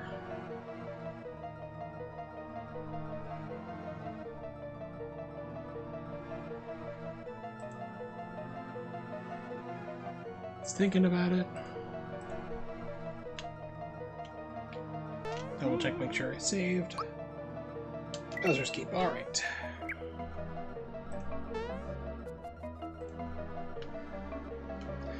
Alright, Croco, you jerk. Hey Mario, do you remember to use the save point? Yes. Play danger a bit, so it's best to save now. It's like, why are you helping me? I beat you up twice. Got some items to sell. Okay, so I have all the fire gear. 5, 6, 4, 1. I really don't know what refresh it is. It's like it's refreshed during battle. I'm not sure if that heals everything or not. Let's see, I have a friend that we call the one-upper, no matter what storyteller always tells you, by the time you had something happen, it was 50 times worse. See, the thing is, T. Wallace, I'm pretty much that guy, but I've legitimately had things like that happen to me. But yeah, I know exactly what you're talking about. But yeah, but it's like I've complained about like the things I've had before happen, and some guy's like, yeah, I had cancer. It's like, you win. it's like there's, no matter how bad you have it, there's always somebody in the world who's going to have it somewhat worse than you. It's pretty much the outlook I have on life. So no matter about how bad the things I'm going through, how much pain and agony and how crappy my life has become, I know that there's somebody out there who's going through what I'm going through right now or worse. Just puts a perspective on things, really. Alright, here we are at the doors. Oh. 6 doors. Do you need an explanation? Yes! Let's do it. Of the 6 doors, 2 open to action courses. You can handle a lot of action, right? 2 others will lead you to battle courses. Last 2 open to puzzle courses. Once you choose a course, there's no turning back. The only way to know what's behind the door is to walk through it. You must pass 4 of the 6 courses to move ahead. Let's go door number 1. That's where I get 10 tries for things like this. Oh goody.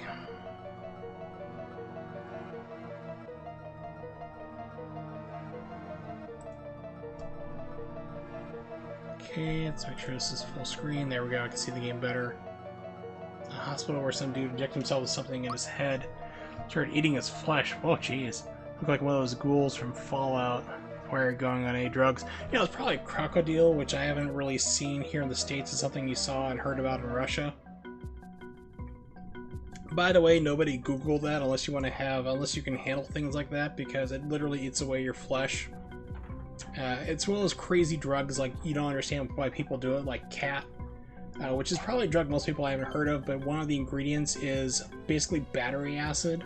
It literally is battery acid that jump into the drug, and people still use this stuff. But crocodile is stuff like that you inject into the bones as well. You like inject into your veins, and it can eat through the veins and muscle tissues and everything else. People still do it. But yeah, it's crazy. People will do things like that, and it starts eating away their flesh. And on a lighter note, Nimic says Iceplug's viewership has almost doubled since his SGDQ run. I noticed that actually. I popped in for a little bit. It was like I was just literally about to crash out for a nap, and I saw he was doing a Krusty speed run, and he had like 36 people watching. I'm like, holy crap! But that's great, because I mean, Iceplug's a really cool dude. I have enjoyed the streams I've been able to catch of his. He's a really positive guy, so I'm glad he got that GDQ bump.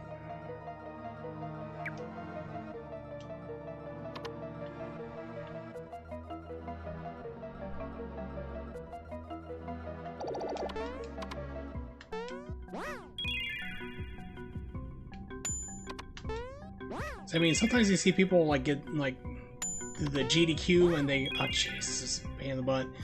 You know, they go GDQ and you're thinking like, oh, they'll get a lot more viewers, and they just like don't. Like, these people have like 4 subscribers or 4 followers, and they do GDQ, and they'll get like, you know, they'll get a whole bunch of people watching the stream, and then like nobody actually turns in to watch it at all, which is kind of a shame. I mean, myself, I think I have, gosh, how many followers do I have? I have 146 followers, but I average on, basically, depending what I'm streaming, anywhere between 3 to 15 viewers. If I'm streaming Bayonetta 2, that tends to get a lot more people. If I'm first playing this right now, I'll have about 3 viewers or so, if Twitch is to be trusted. So, you know, it's like, I'm not one of those people, because I know people get like, some people get really upset, like, I have all these viewers, why aren't like people watching? It's like, For me, I don't really care. If you want to watch my stream and have fun listening to me rant and ramble about certain things, that's cool. You're welcome to hang out and lurk or do whatever. I just do this for fun. Like I said, I've had streams that were amazing. It's just been me and nobody was watching. But I just do this for fun. I'm not trying... Usually the people who get upset with that, like, well, I have like 150 viewers or 150 followers. Why aren't people watching my streams? Like, those are the people who are trying to stream to get famous, to make a lot of money, to be the next Maximilian dude or Ninja or whoever. But yeah, exactly, T-Walls. I had the same thing like right now. Like, I stream never had care if I had one person or 50. I think the maximum I've ever had was like about 60 people watching one time. But I just do this for fun. I don't care, like... It's cool that you guys hang out, you, Nibix, and Days, who showed up as well, is unfortunately not feeling well at the moment. He said he's lurking, or any lurkers in general. You know, it's like, if you guys want to watch, that's cool. You know, I'd still be talking to myself and doing whatever. If you want to interact, that's cool as well, but, you know, I just do this for fun. It's literally what I do. It's like, I just want to have fun doing this, and I just do it for me. It's something I just like to do. And if you guys want to watch and hang out, that's awesome. Max out at 450, jeez. You had a host one day fizzle down to 150. Exactly, that's the thing with, like, you host somebody or raid, you're gonna have people dropping off, and that's fine too, but like I said, I stream just for fun, just to do this, so... Yeah, Nibix does stream occasionally. It's usually premieres of new TASes.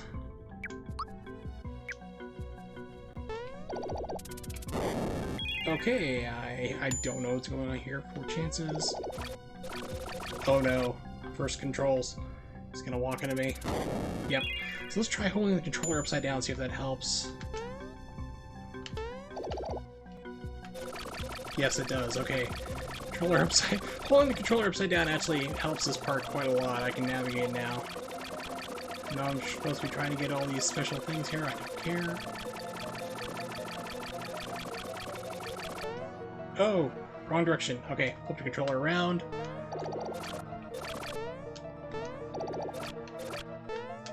Yay! Oh geez, I have to navigate that ball over to the door.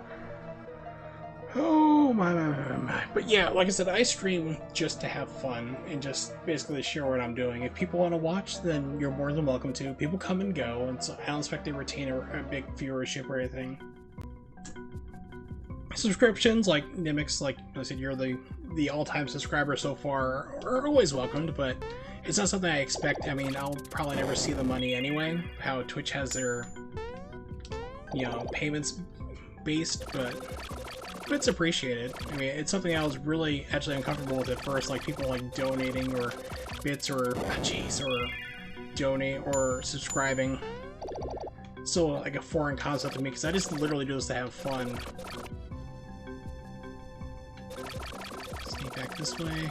Don't hit me. Open the door.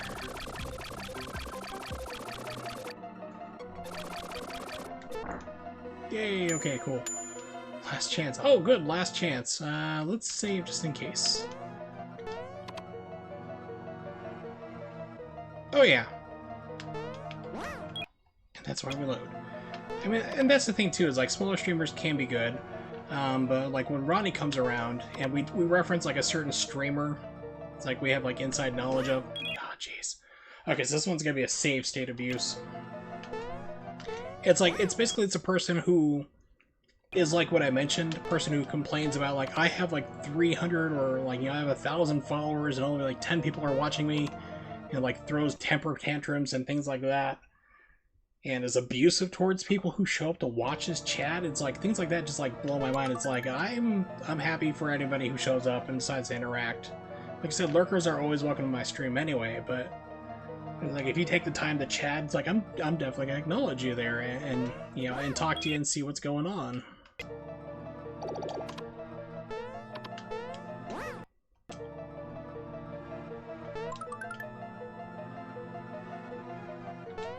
And like, a lot of times you get like smaller audiences, you can, it is easier to talk to somebody, but like when you like get to somebody who's like really popular, then that gets a lot harder to do.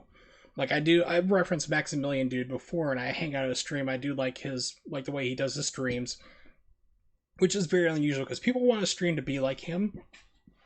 Pardon me, but I mean, it's like he is ultra successful. He gets, from what I figured one time, he makes about $5,000 to $6,000 per stream with people donating, and revenue he takes in from subscriptions and things like that. But he is the rare case on Twitch. I mean, he has very high production values. He actually dumps a lot of money into the quality of his stream. He has microphones that you use on professional movies. He's got like super high definition cameras. He has a server he uses to process his stream so he can run it. Like he does the stream sometimes in 4K. You know, he puts a lot of money into a stream and it shows, and he's got the personality that goes for it. He basically treats Twitch like a TV production. And that's why one of the things he's become very positive, on top of like a big influence and very successful, on top of being a positive person. You know, he can be going through some crap and he's like really fun with it though. He doesn't really let on to the problems he's having or whatnot. He will share them, but he doesn't let it drag him down. He's not abusive to everybody. He's a lot of fun to hang out with. But I remember when he started streaming, and like I came into streams where maybe like 100 people are around, and now he pulls in anywhere between 8 to, I've seen it as high as 30,000 people watching his stream. So it's really hard to get to talk to him now, whereas the early days when he was streaming like Call of Duty stuff, when I first came across him, you could chat back and forth and we'd have some cool conversations like that. But it's like GDQ, like the more popular something gets, the harder it is to be more personal with it. Got banned the other day because I told streamer opinion at Earthbound games. I'm betting your Earthbound opinion is probably just like mine, T. Wallace. Probably not that great. Like, it's very overrated. Alright, so Nivix asks, how do you really feel about followers who don't watch you? Come on, really. I have the same opinion of it. It's like the same way I have on YouTube. Like YouTube, I have something like 288 subscribers. And I just put out, I either post up my archives from my runs here, like for my streams on Twitch, or my Bayonetta 2 speedruns, and that's pretty much it. I don't expect, and I get like low amount of views. I think I might get like something 20, 30 views, depending on what I'm putting out.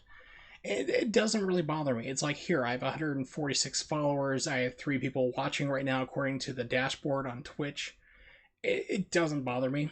Like I said, as long as you're enjoying yourself and you're having a good time, that's what matters. I mean, because it doesn't, you know, because I'm having a crappy day. I always have a crappy life. The past 2 years have just been nothing but getting crapped on. But this is one of the few things I get to enjoy myself having doing. If you guys want to hang out in the meantime, that's cool too. And if you follow and never come back, that happens. You know, people come and go. It doesn't bug me whatsoever. T. Wallace, it's fine to watch the apologist make excuse for Earthbound is great. Yeah, I don't think Earthbound is a bad game. I just think it's really mediocre. It does not deserve the accolades it gets. Like, oh my gosh, it's the best RPG ever. It's like, not really my opinion. But that is my opinion.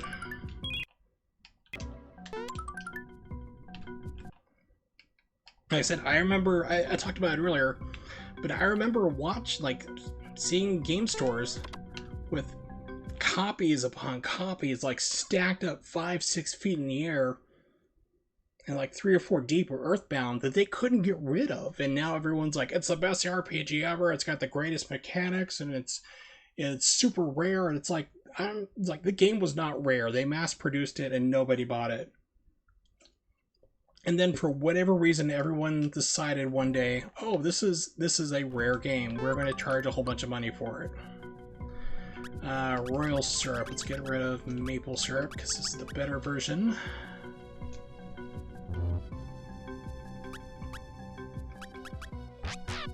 Yes, that's what I meant.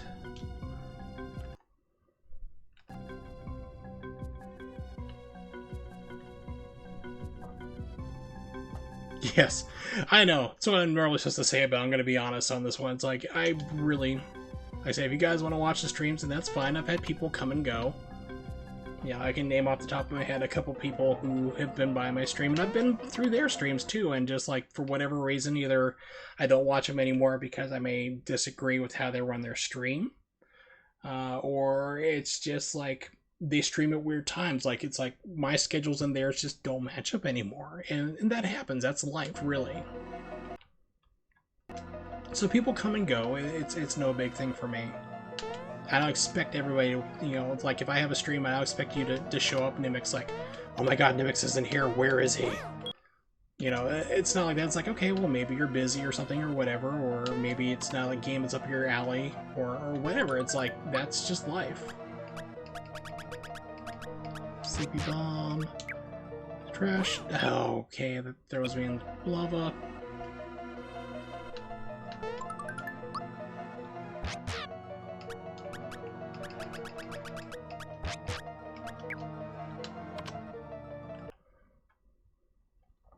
Thank you, emulators. Curse isometric 3D. Oh man.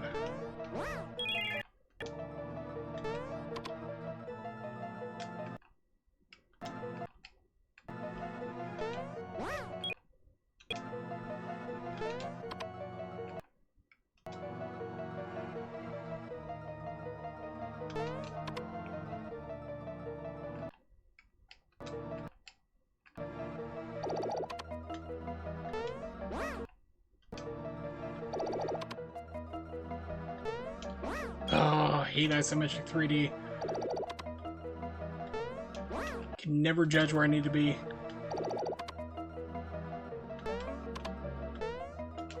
Oh! Ah! Save. Oof, there we go. Okay.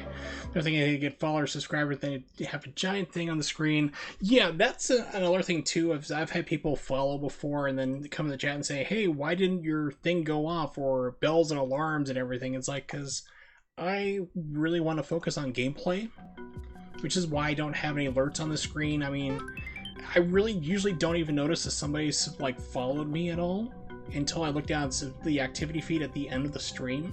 And I'm like, oh, so and so followed out, which is why I give a chat, like a shout out to people like, you know, in the chat who've said stuff, and lurkers as well. And also anybody who's followed until the end of the stream, because I can look at all that, because I don't have a I don't have a dual monitor setup. But yeah, it's kind of annoying when you go into somebody's stream and you follow, and it's this huge thing on the screen, takes up half of it, it's like this 30-second song clip, you're like, dude, come on. And they're doing like speedruns on top of it. And for me, I'm just like, just don't do that.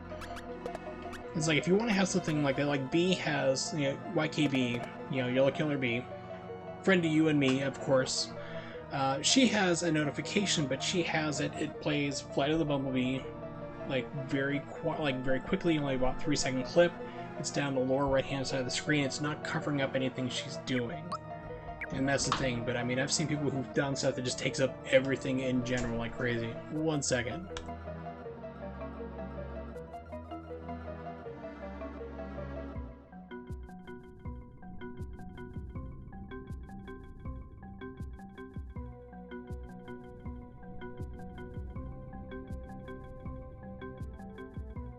Alright, sorry about that. I had to ask a question. But yeah, I mean, you can have notifications for stuff like that, it's not a problem, but for me, it's like if it's taking up like half the screen right in the middle and it's just going on forever, it's just like, okay, that's just annoying, especially if you're doing a speed run. For me, that's just like, that's not something you want to do. Oh goody, this is going to be a quiz one, I'm sure. Let's see. The Quiz Master, it's quiz time, oh goody. Pardon me. I'll give you 12 questions. Oh, goody. If you're right, the block you're standing on will move up. If you blow it, you go down.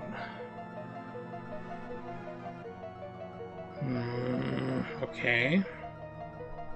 You have 5 seconds. If you can't answer, you move down 1 step. Reach the 8th step within 12 questions. You won. Okay, because I remember there was one where, like, you count barrels, and that I used to get pretty good.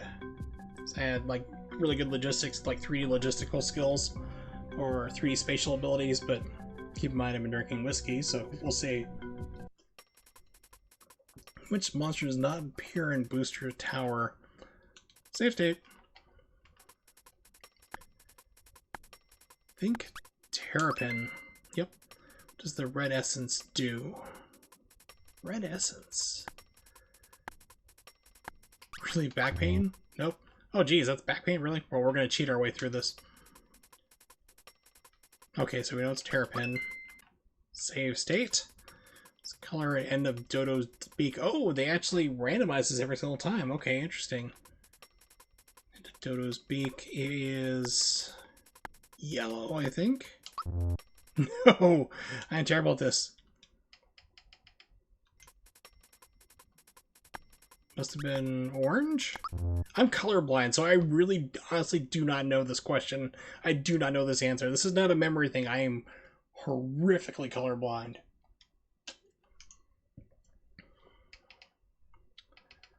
Load state. Red. Okay, cool. The man getting his picture taken at Marymore hates getting his picture taken. First star piece found. Itchy nose. Mushroom Kingdom. Yeah, so like I said, this isn't. I hate color questions. It's the reason why I can't play a lot of puzzle games, because I can't see what they are. Like Bust a Move is the game there. I think you call it Puzzle Bobble in different regions. So I have it for the Neo Geo in my arcade machine. I can't play that past a certain level because the colors start looking the same and they're not the right color. However, I can play the Super Nintendo version because those colors are slightly different and they're ones I can see. So if a puzzle game has symbols or shapes on it, or they're differently shaped, those I can handle a lot of times. But like things like Puyo Puyo, like things like that, I have a big problem with. The one game I do like, I might play it someday on stream, is it's like a Collins game, Sakura Taisen.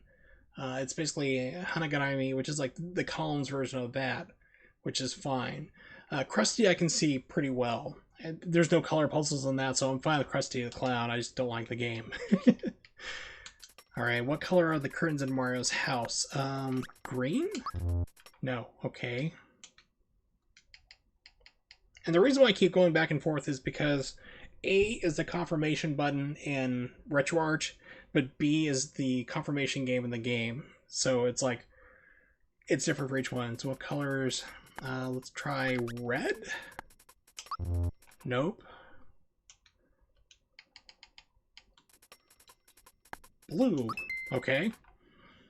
Save state. How many legs does a Wiggler have? 8, I think? Nope. Maybe 10. No! Wow, okay, this one I'm legitimately bad at. 6! Yay! First time. What is the fourth selection on the menu screen? Special items, I believe. Nope.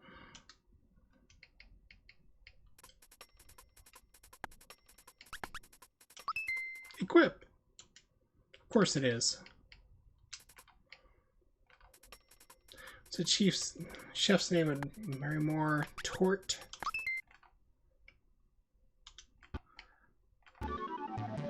Yay! Of course I got it right. That'd be crazy not to think of that here. I mean, who get that wrong? So this one I used to be really good at, but like I said, I've been drinking whiskey, so we'll see if my spatial logic skills are intact or not. It's gonna be fun. See how well you can count. Give me 10 seconds. No barrels in the room, so that is 12. Right there, they're gonna change it, so that's 8, 10, 12, 14.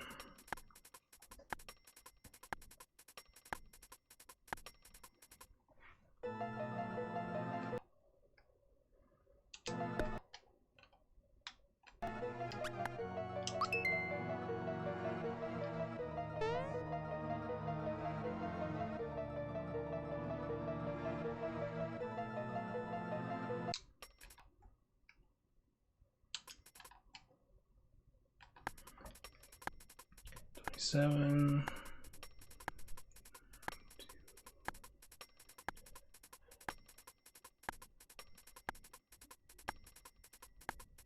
45, I think.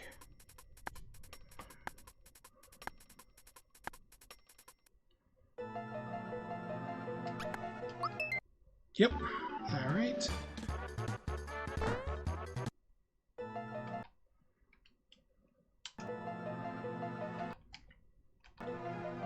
Now for something completely different.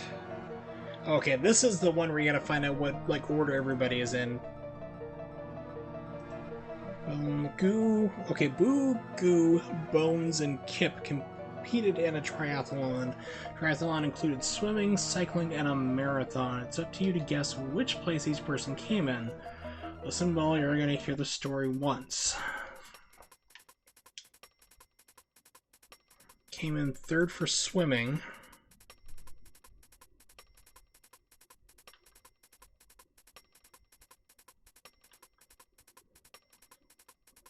Fell the fourth place during the bike race, but finally ended up in the same place as I did. So fell down the fourth and came back the same place, okay, in the swimming event.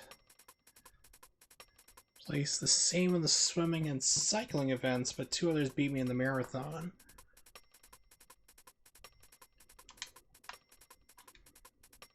Outrode Goo on my bike. Which one's Goo?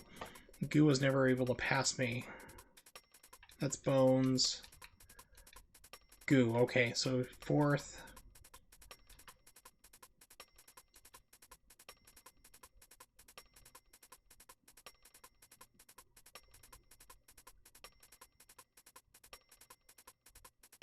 Okay, so he's first. He's second. Third. And then fourth.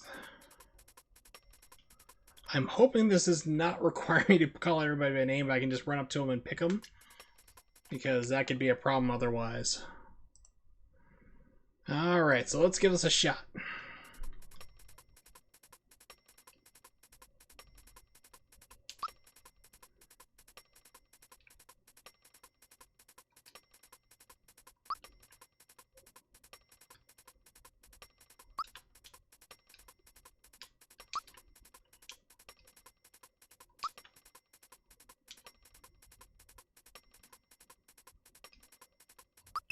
Yay!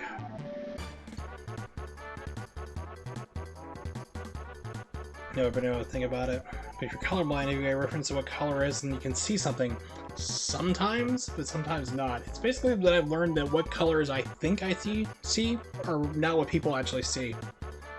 Which is really interesting, because sometimes I see some really amazing stuff, like during the fall when all the leaves are changing colors. I see amazing things that normal people can't see at all. Like purple leaves, things that are bright pink, like fuchsia, like bright pink, neon pink. It's like trees to me look absolutely amazing in the fall, and you guys are like, and most people are like, that's just like brown and dead and dying. I'm like, well, it sucks to be you, because this is the one time my colorblindness is paying off in spades.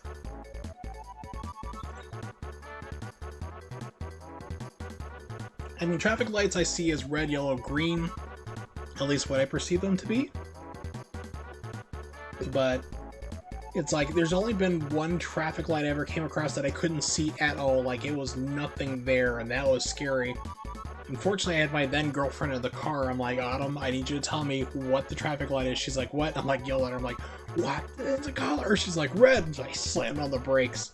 I'm like, you need to tell me what's green, because this is the only traffic light in existence. I've never been able to see what it is.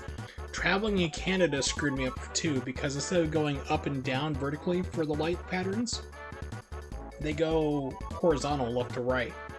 So I was like, okay, so it's like she and I were driving through Canada to save some time because we were going from Michigan to New Hampshire. So I was like, okay, is that red? She's like, yes. I'm like, okay, we're good then, you know, so. Rock candy. Let's get rid of mid-mushroom. Yeah, so basically I've learned to identify colors myself usually, but unless it's like something like a video game like that I might be off on, which is why I really like video games that have color blindness modes so they can search it to something I can identify easier. Because a lot of games like Red and Green I can still tell, but sometimes it's not really too easy. Let's see, rock candy attacks all enemies. Ooh, that's pretty good. Let's just burn a mid-mushroom, just get it out of the space. Now, my last girlfriend was in the hospital. She had to have some cysts removed from her ovary, which was causing some problems. And she did a lot of knitting. And I try not to talk about her a lot.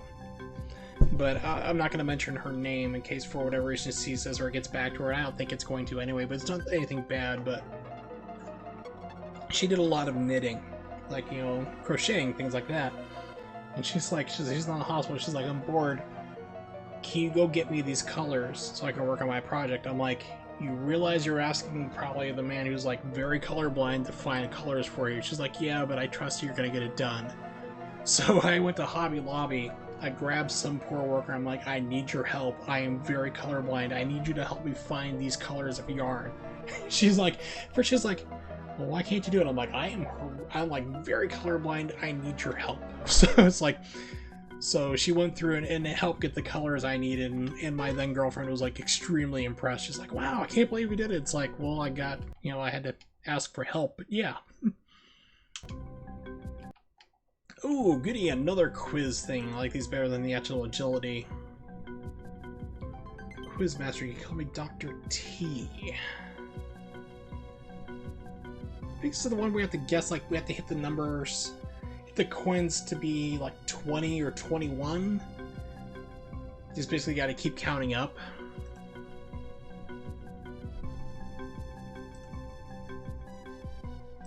Okay, Quizmaster, you can call me Dr. T, or Mr. T, Pity the Fools, the Jibba Jabber. Coin collecting, 1 instructions, yes. Like, well, yeah, things like, you take me for a fool? So many fools, not enough pity. There's 21 coins in this box. Take turns removing them, the last one takes the last coin is the loser. Grab 4 at once. If you want to grab only 1 or 2, press A where you want to stop.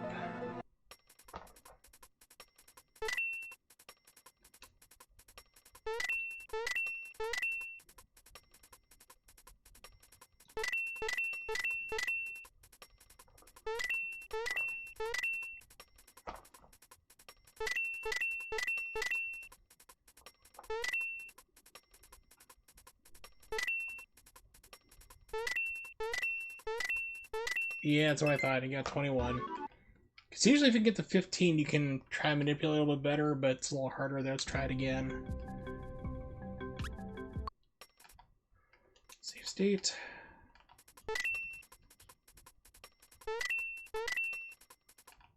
Wasn't paying attention. Let's try this again. 1,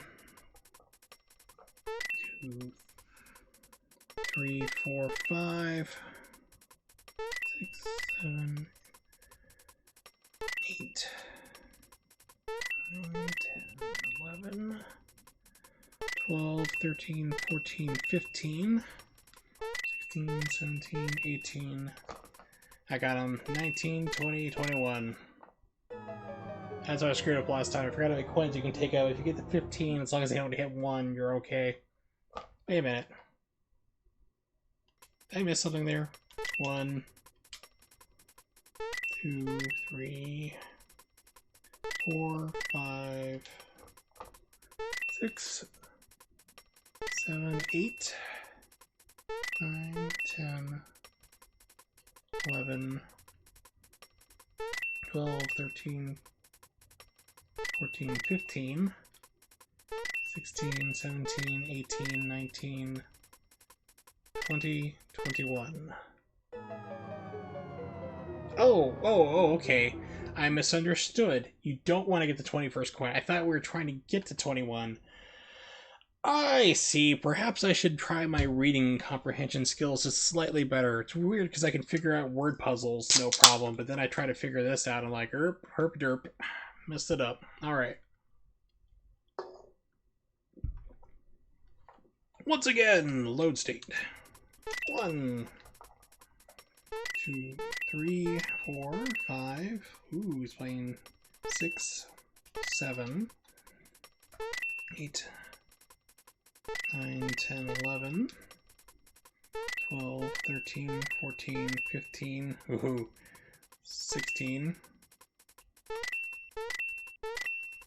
Yeah, you got me on that one. 1, 2, 3, 4, 5. Ooh, the game's getting nasty. 6, 7, 8, 9, 10, 11, 12, 13, 14, 15, 16. It's got me again. 18, 19, 20, and then stop, so he's got the last one. There we go.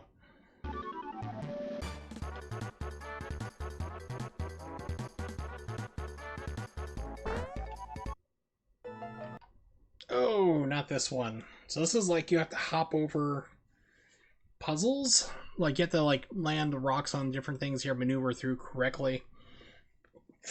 Ooh, pardon me. Okay, let's see if we can get this. Magic buttons. Want instructions? Yes. Just to double check, because it's been far too long. Step on. Let's bring up chat here. Button. Reverse the surrounding buttons. On becomes off. Off becomes on. Let's see if you can set them all to on. Can I do it? How many go around it though? I'm guessing 3 around the one I press? Yes, okay, so that's 1. Okay, let's see. So that one's there, so 3 around it. Oh, okay. Yeah, there. And this one. And that one. Too hard. Way too hard. Okay. Just I start getting messages, hey man, how you doing? It's like, I'm playing a game. Oh no. Yeah. Ball solid. Okay, so this one I remember being like the real pain in the butt trying to figure out.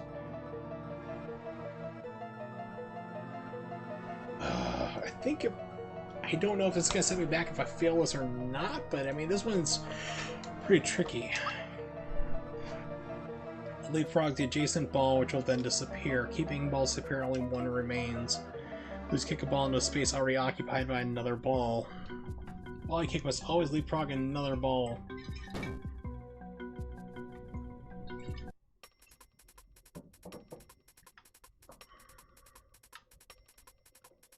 Okay.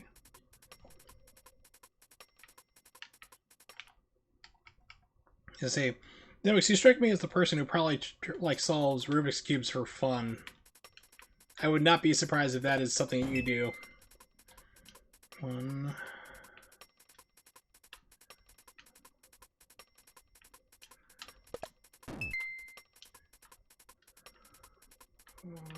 I've already screwed it up. Let's try this direction.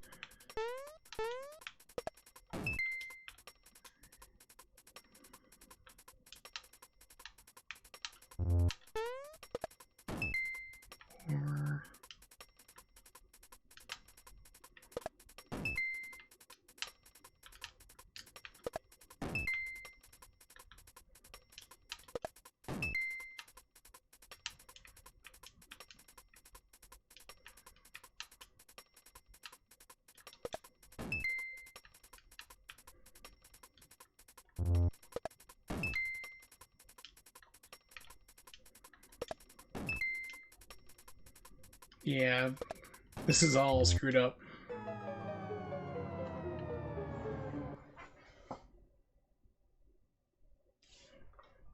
Alright, let's try one more try. I'm sure I'll still continue not to get it. Let's try going to the spot where it's not there.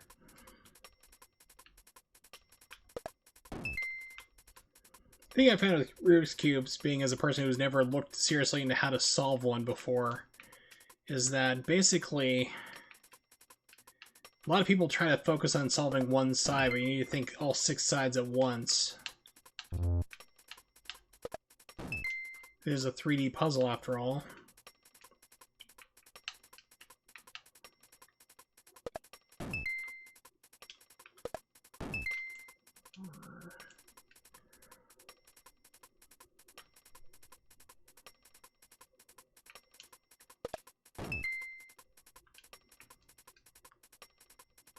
Yeah, I'm sure I screwed myself right here. Yep.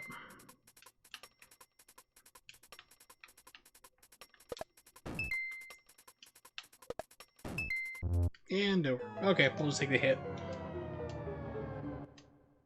It's like, I'm usually pretty good with puzzles, but this one always screwed me up. Alright, so let's try door number 4. Battles, I can do this.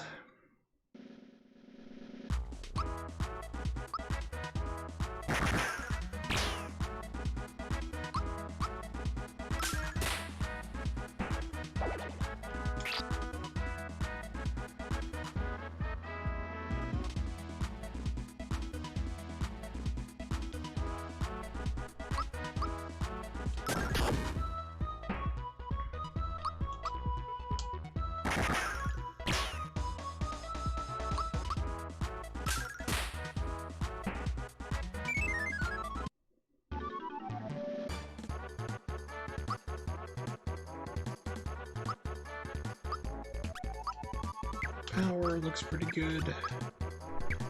Power it is.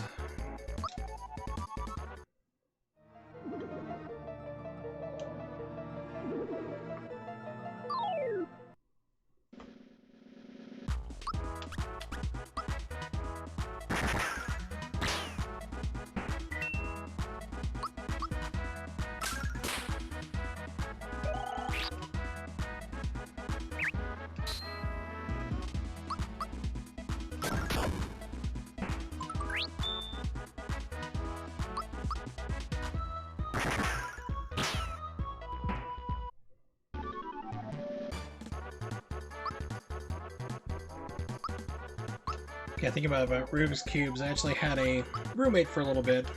He basically took me out the street when I was homeless for a little while and get back on my feet, which was greatly appreciated, but he was struggling, like, trying to do a Rubik's Cube by himself, and he's like, he had, like, one side solved, and he's like, oh, try to solve another side, and that one completed side gets messed up, but, like, you need to think about all sides at once. He's like, oh! Like, about another month later, he actually got it completed. I know that there's, like, I'm sure that there's, like, certain methods to doing it that will definitely speed it up, because, I mean, people can solve Rubik's Cubes, like, there's competitions that people can do it, like, 6 to 20 seconds, something crazy like that. So I'm sure there's a method to it faster than that, other than trying to think 6 sides at once. This is 3-dimensional puzzles. For me. Like I said, the whole color blindness thing is just like,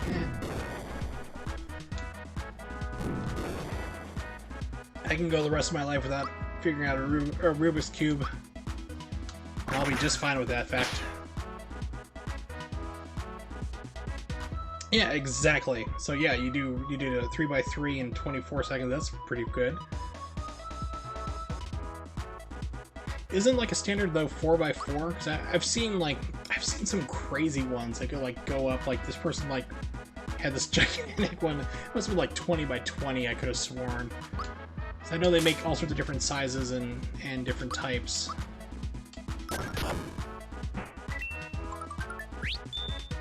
(11x11), yeah, that's one I've seen like that before. It's just this big gigantic honker. It's like, oh my gosh. 7x7, wow.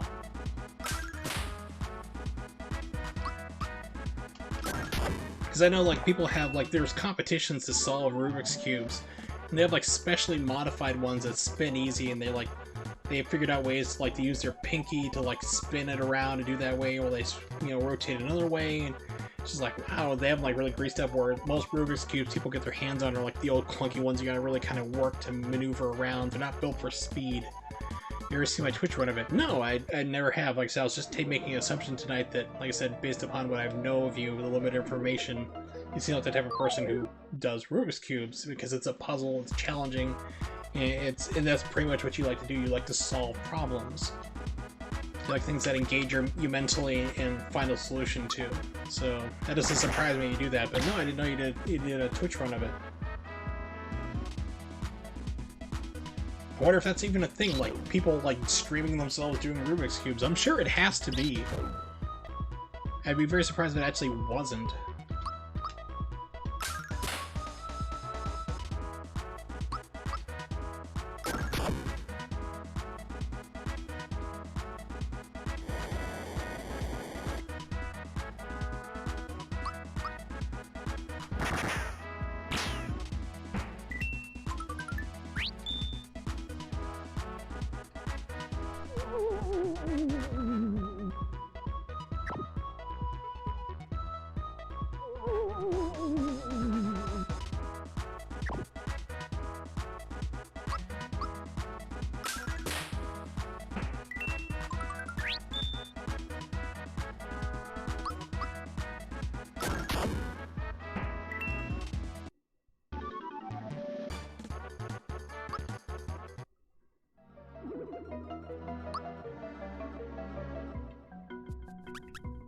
Special.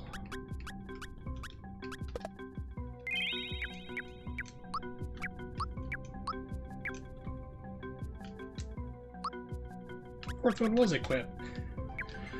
Oh, I thought I picked equip earlier on the challenges.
Well, at least I'm getting experience points for doing all these wonderful battles. All because I can't figure out a really tricky cannonball puzzle right now.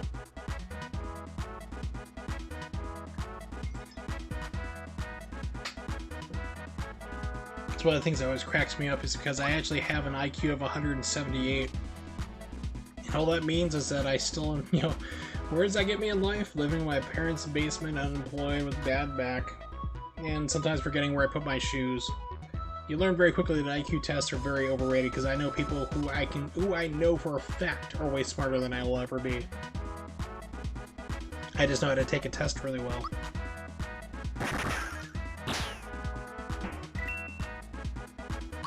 Like, oh, we need you to get you part of the special society. It's like 2%ers and the world has IQ. It's like, I just know the answers to these weird questions you're asking that basically is going to supposedly tell me what my IQ is.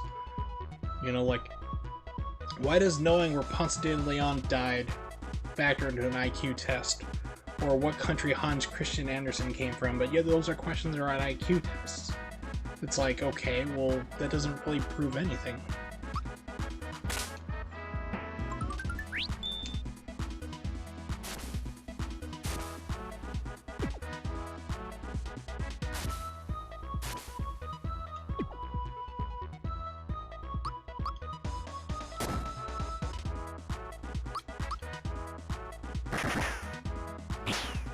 I remember back in school, they used to give us standardized tests every single year. Well, mostly every single year, because I moved around to different schools, and they'd have them offset at the different periods of time where they're supposed to do like standardized testing in order to find out like where where the teachers are and where the school is and teaching kids. What it actually was is like the tests are supposed to be confidential, but what they were doing is also seeing where the brightest kids were to put them into advanced classes. I did not want to be in school at all. I hated school with a passion. I wanted to get out of it. So every single year, we'd move to a different place through the military. I'd have to take their standardized tests, go to the next year. Magically, I'm in a room with all the other smart kids at the room, all of the school, and we have to take tests. Basically, we're supposed to put us in advanced classes. Like I said, I didn't want to be there. I didn't want to deal with all that crap, so I would intentionally bomb those tests. So I told my mom about that like about 2 or 3 years ago. She was like, I was wondering why, because like your standardized test would be so incredibly high. We do IQ tests on you, you'd score off the charts, and then you would bomb these tests for advanced, for advanced maths and everything else. I was like, yeah, I did that on purpose because I didn't want to be in those classes. Which is funny because when I played soccer really well, got on the state team, but I play either center defense or goalie.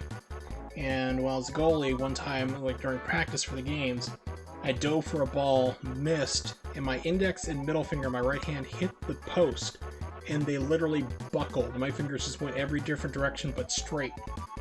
So my hand was like shattered like that. I straightened my fingers, and if you open your window on a cold night, you may still hear that scream circling the earth somewhere, but... So I was predominantly right-handed at that time, and state standardized tests were coming up, and I had my hand on a cast. I couldn't write. I didn't learn how to write left-handed at that time. I didn't become ambidextrous until that point. So I'm like, listen, I can't fill in these stupid circles for your test. Pardon me. What are we going to do about this? I say, everybody's got to take it. Pardon me, suddenly like ginger ale's giving me problems.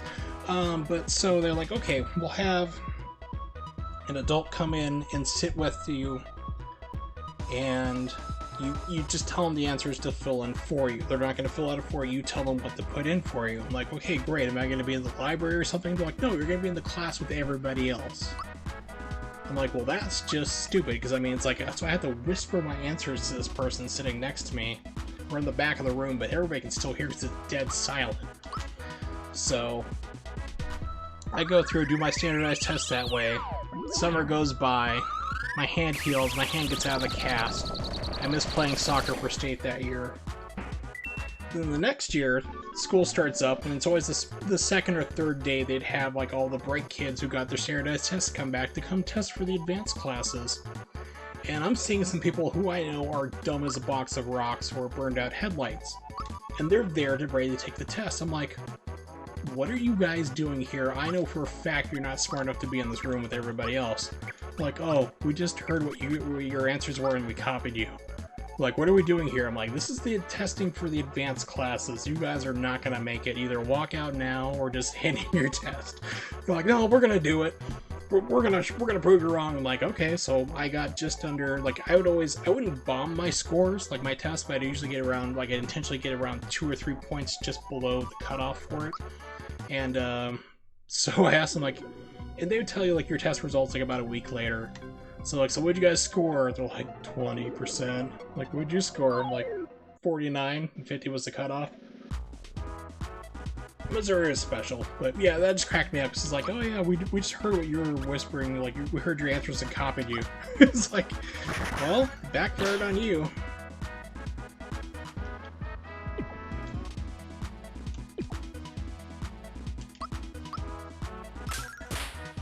Yeah, I hated school with a passion. I really wanted to drop out and get my GED, and my parents were like, no, you have to graduate from high school. You have to be the first kid to do that.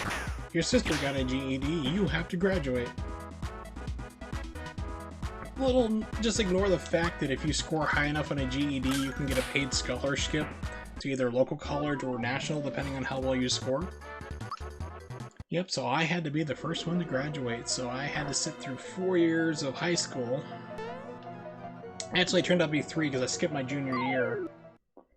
But 3 years of high school, and I intentionally passed with a D- average, which was fun. Because I take my ACTs, and let's see, what was it? So if you also score high enough on your ACTs, you can also go to scholarship as well. which is basically what you do. You drop out your GED, and you can either take your SAT or ACT at that time. My sister took the ACTs. If you have a score of 30, what was it, 31, like 30 to 31, you can get a local scholarship. She scored a 31. You score a 32 to 36, you can get a national scholarship anywhere you want to go for free for college. I scored 29. I mean, I was like right away from, like, almost 1 point away from having a scholarship. So it was funny because I applied for colleges different places just for fun. I didn't plan on going to college at that point in time in my life because I was burned out from having to be forced to go to school.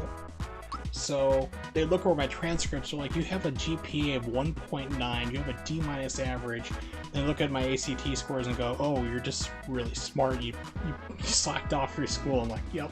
So it's like I got accepted to a couple different colleges, but I didn't go. And my dad, mental problems that he has, wouldn't back me on it or give me the information I needed to find out, like to fill out for financial applications and so forth. So, but anyway, I wasn't really ready for college at that point in time in my life, which is why I didn't go until a couple years ago myself. But yeah, it's just like I flunked my way through high school, so I just absolutely hated it. Wow, Peach is dead.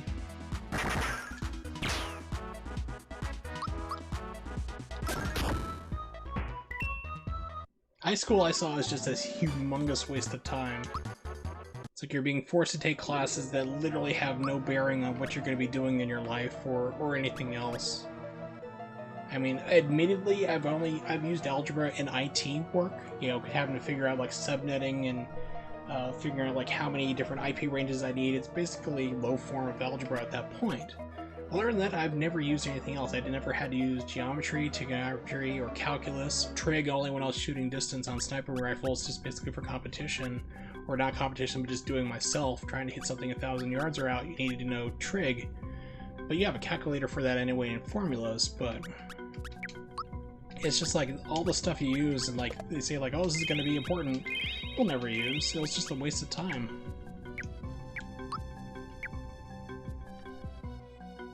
So I'm a proponent of like, okay, cool. It's like school used to end at like 9th grade way back in the way. Like you graduate 8th grade, that was like your education, you were done. High school is a luxury. So I'm still saying like bring that back. If you want to do it, that's fine, but give people the option to basically make it more well known. You can take your GED and take your SATs and ACTs, and if you score high enough, you can graduate right then and there and just move on with your life and get going. That's my radical view on education.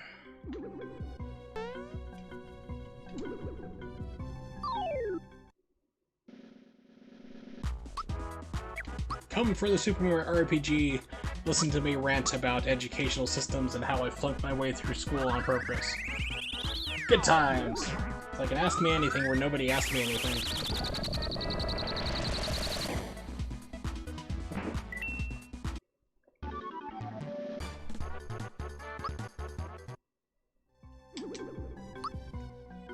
Item...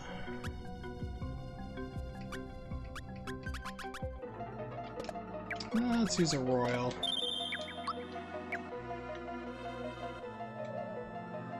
Jeez. Forgot what a slog this part was.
Jeez, this is turning into a boss fight almost.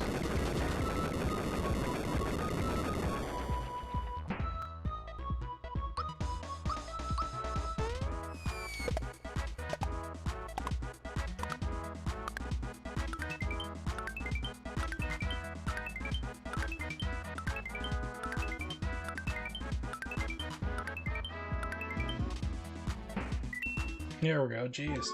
That took forever.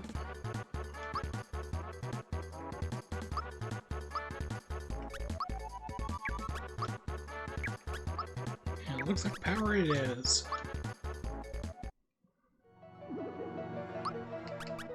Special.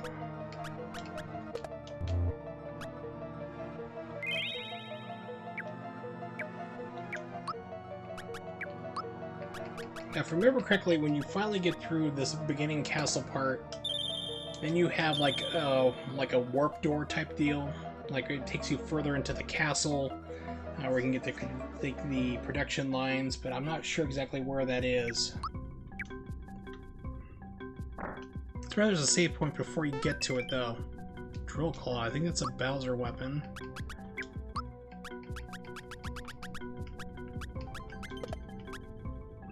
Yep.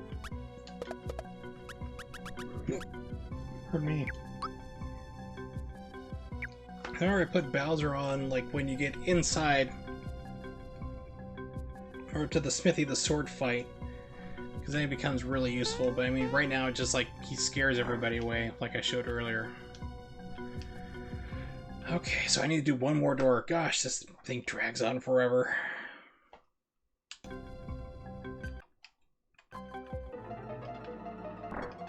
Wait, 5 wouldn't open?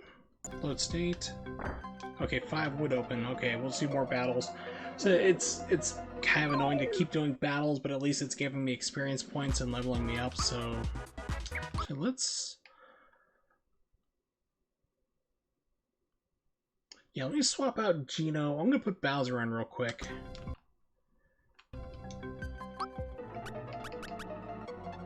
No, not Bowser. I'll put Mallow in.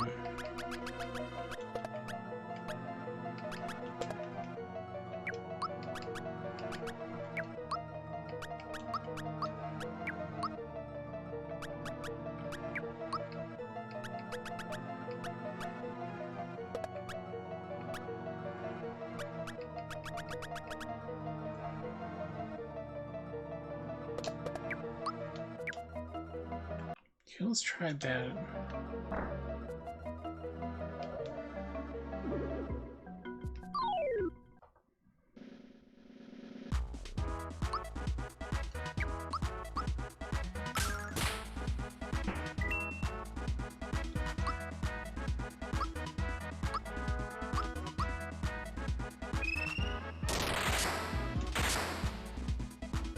Oh geez, I thought they'd kill everybody. Okay. Load state. Let's put on poison. Anti-poison. Wrong button. Wrong button again. Get it right eventually. Okay, equip.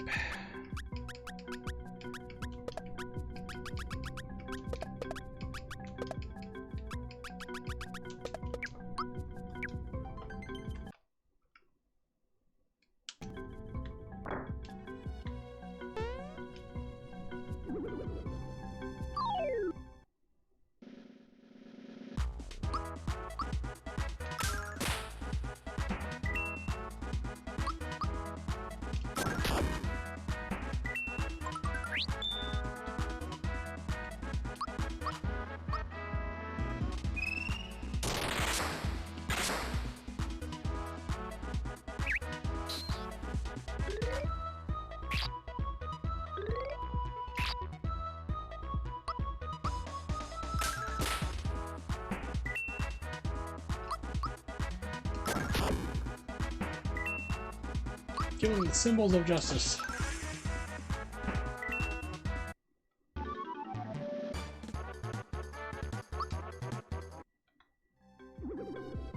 I think these are the weaker enemies. Remember, there was one that was harder, and then the other one was like, then one route was like a lot weaker. So this might be the weaker one I have to go through instead.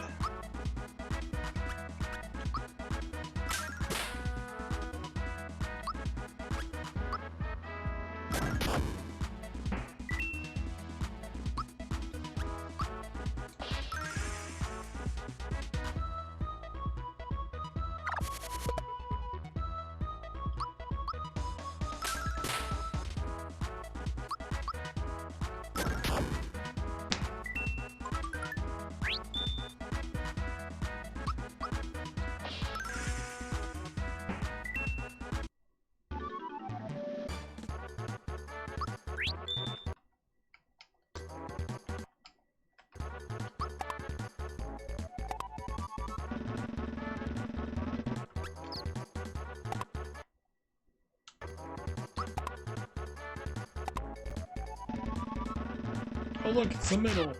Amazing.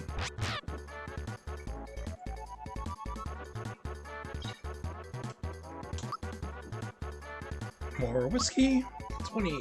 Yeah, I can swear, I think everybody levels out at 30.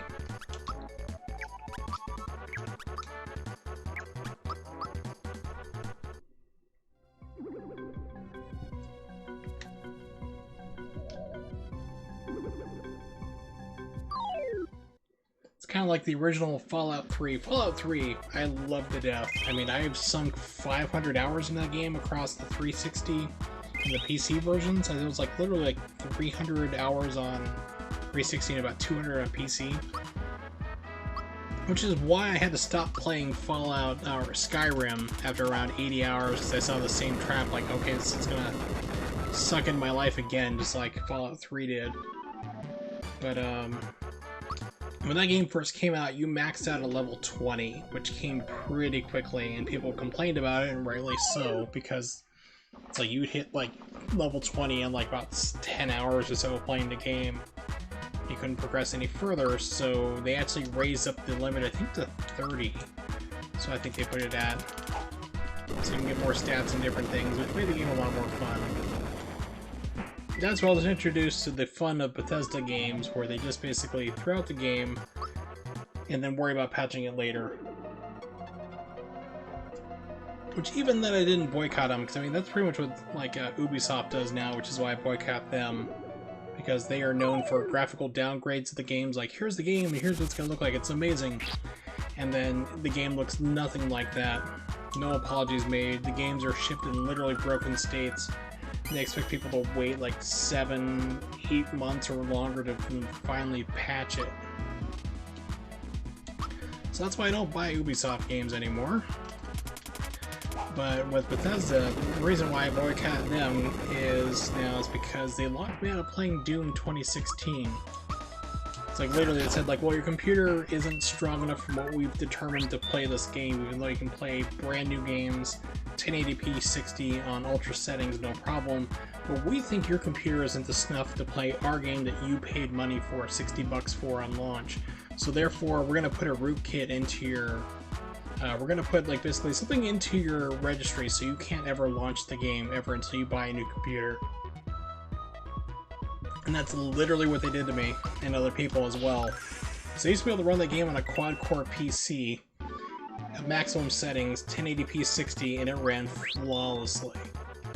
And then they decided for whatever reason to lock you out of it with an update patch, and I went back and forth with them for quite some time. They refused to take it off my computer, so one of these days I'm going to have to go through the registry and look for that just to remove it out.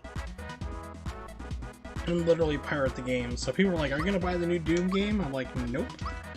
And this is the reason why. They have locked me out from playing a legitimate game that I bought and played for over a year on my PC, because they felt that my computer was not up to snuff for whatever reason. Didn't meet their arbitrary numbers, and then basically said, go fuck yourself.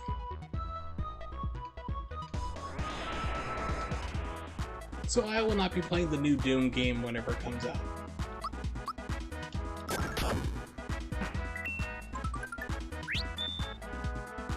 And I found this out because I actually wanted to go back and beat the game, because I got like about 3/4 of the way through. Then I had to move, and then I went through school for IT and all this other stuff there, and it kind of fell by the wayside. So I was like, okay, well, let's fire up the game and get it going again and finish up the gameplay, finish it up. And that's why I learned there was an update, and they're like, oh, well, your computer doesn't meet our arbitrary numbers now after this update, so you can't play it ever, until you buy a brand new PC. And I went back and forth with the company for probably about 2 weeks. Have this huge email chain where tech support's trying to figure out what it is, and they finally said, well, your computer's not strong enough because we said it is, so buy another computer and come back and we'll unlock the game for you. And that's why I play them to go fuck themselves. And they don't care, of course, but yeah, so that's my story of dealing with Bethesda games. And why I will never buy anything they ever make ever again.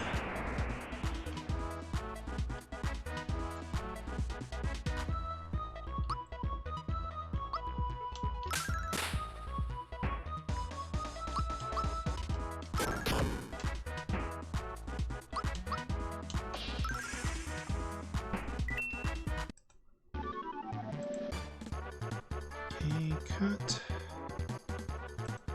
Relation, pure water. Pure water kills ghosts, I remember. Pieces here. Working on extracting something real quick. Something to check out at the very end of the stream, which will be coming whenever we can get to a save location, which should hopefully be soon. I just want to see if the emulated version of Chrono Trigger for the PlayStation 1 still has weird loading or not. Pardon me.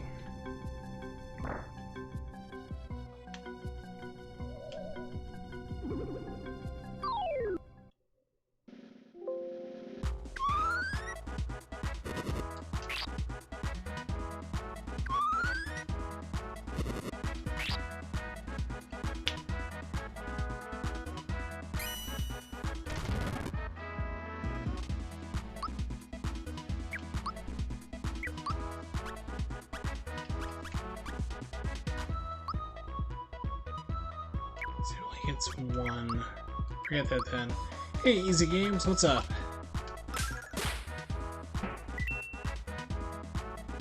Oh yes, indeed. The Castlevania one for Symphony of the Night on Saturn. Very cool, because I actually like that game. It's like, people are like, oh, the Saturn version's terrible. It's like, I actually think it's pretty cool. I mean, for what they had to do to get that PlayStation version to work on Saturn, which is different hardware and rendering stuff, it was cool to see that Maria run, so thumbs up. Very entertaining. I liked it quite a lot, as well as your other runs I've seen, your other tasks I've seen. It is a work of art to do tassing.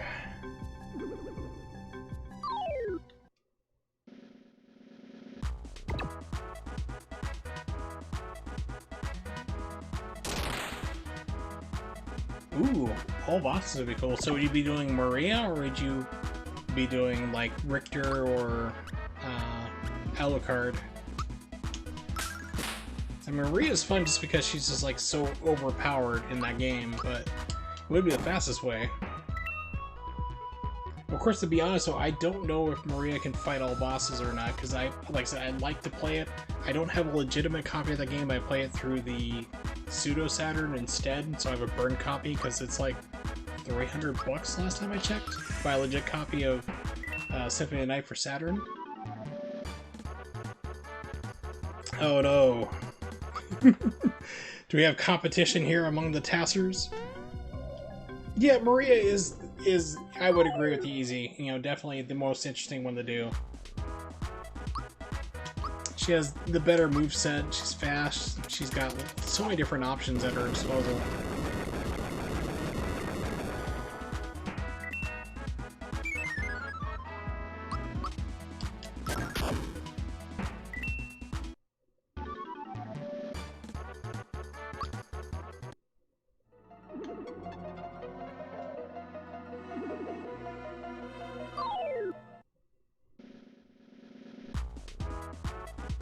I've actually done it before. It's probably been about 6 months or so. Actually, no, whenever... Well, yeah, it's probably been about that long. I'm trying to think, like, when... So basically, about 4 months ago, actually, I played Saturn Symphony of the Night. So that's when I got my Pseudo Saturn, which lets you play backup copies, quote-unquote backup copies, burned copies of Saturn games.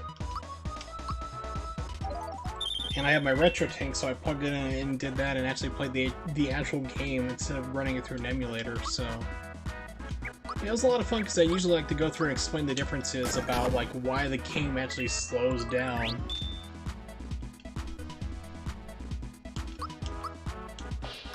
You know, all the differences, why like the crosses don't line up on the coffin when you go to save. Because it's like the Saturn runs at a different emulation. It actually renders out squares versus polygons, or triangles, what the PlayStation does. So basically, they tried to squeeze a game into a system that has better resolution. It couldn't go as low as the PlayStation. You know, so you have you have problems with it, but I still like it. I still like the Saturn version over the PlayStation version. Yeah, the slowdown does get pretty nasty in certain places. It's like when you first like fight that wolf, when you first like you come into the gate at the beginning of the game, that's like an indication of things to come. Like, okay, this game's gonna slow down. It's not gonna be the PlayStation smoothness that we're all used to, or even the 360 or PlayStation 4 ports that they have now. But I still like it, you know, for the flaws it has, because maybe just because I'm a Saturn fan, but I just still think it's kind of cool. It does stuff that the other versions do not do. You fire out the PlayStation version, you're stuck with Alucard until you go through and beat the game and unlock everything, and the Saturn version's like, hey, pick one of three, have fun, you know? It just seems to be more like just have fun with the game even though it's got flaws, instead of just saying, well, we need to have you arbitrarily unlock everything. It's just like, yeah, you know, you're having a game, you're relaxed, just go for it.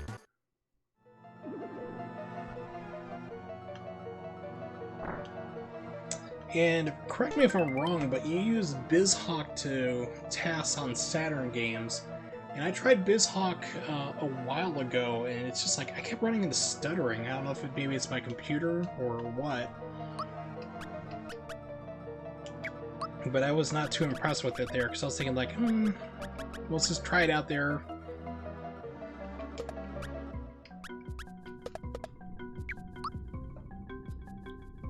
Let's put Mallow back in.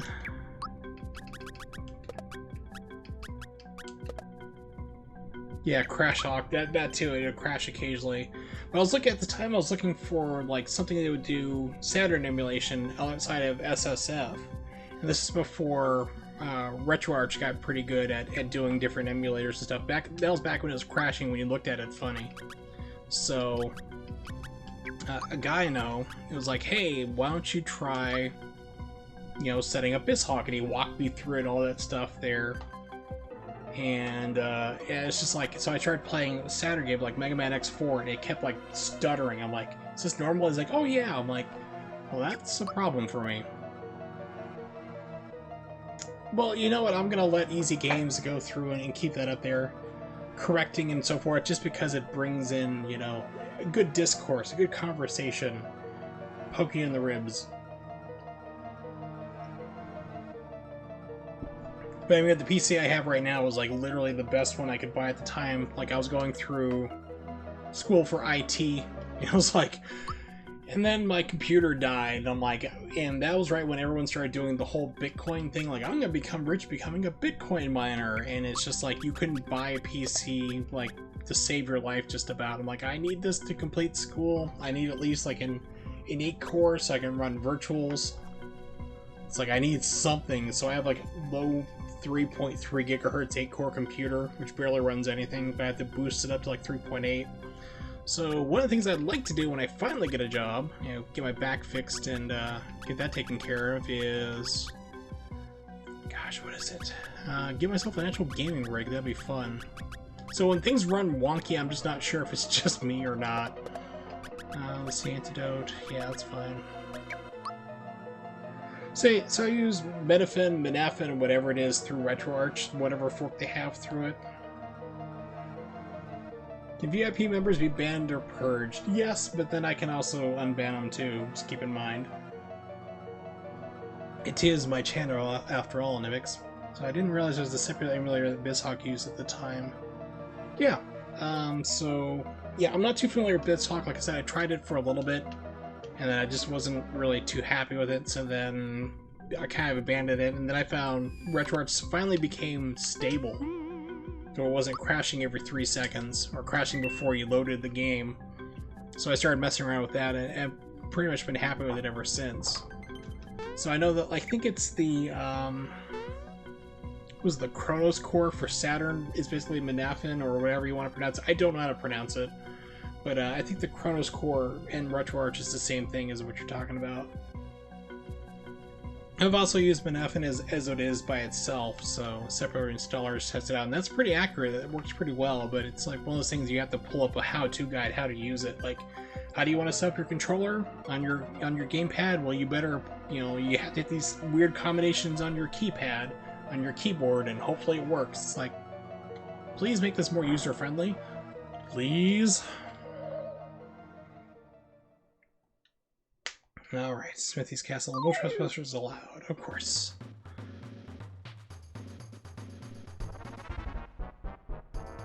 Yeah, it's like I need something hard to pronounce. At least you could pull something like, you know, the creator of GIF, and I'm calling it GIF. I'm not calling it GIF.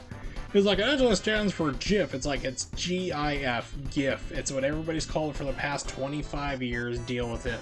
If you want it to be GIF, you should have spelled it JIF like the peanut butter and got sued by him. Yeah, the Yabuse, or however you want to call it there, I think that's pretty much been abandoned, except for like the RetroArch fork people have moved on to, but yeah, that emulator by itself is just dead. I think that was the only one that could run like Panzer Dragoon Zwei like correctly. For now, I'm actually going to stop this one for right now. Stop playing SMRPG. And I want to test out... Yeah, GAF. Just call that thing GAF. And let's check out... I want to see, like, this came up earlier. We're talking about Chrono Trigger and other things that... Other RPGs that I really like. And I brought up that, like, Chrono Trigger on the PlayStation was god-awful because it constantly loads. So... RetroArch does not play off the disc currently. They have basically a bounty for somebody to program it in there for them finally.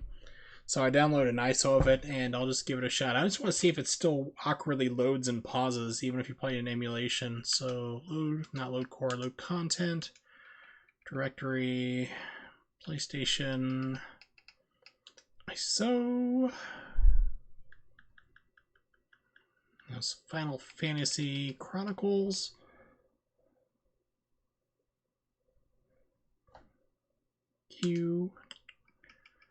And let's see, it's PlayStation Beetle will do that.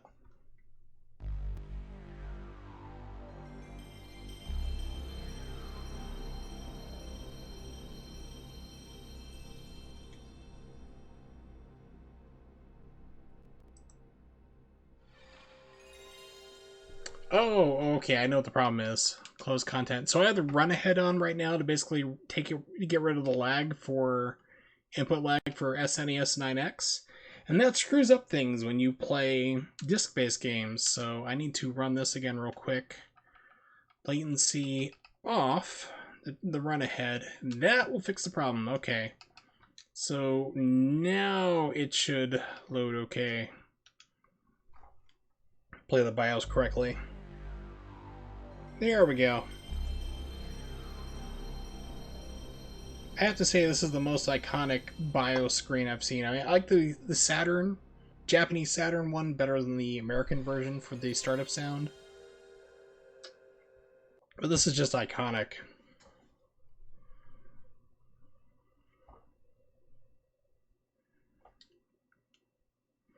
Yep, so this is RetroArch. And I think it's version 1.77. It's been pretty stable since 1.73. Like I said, I used to hate this because it was just so incredibly buggy, but they finally got it stable. You can run lots of different things.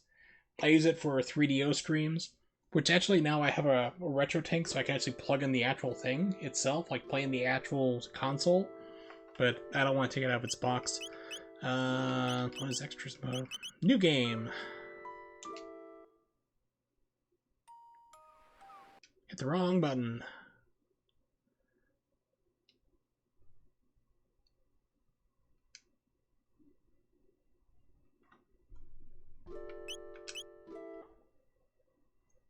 So this is a Super Nintendo game being played on the PlayStation.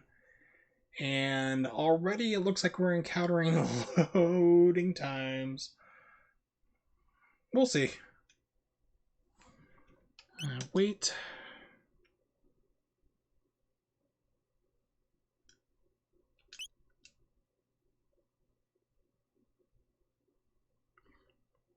Yeah, like I said, I don't have headphones on because of my healing eardrum.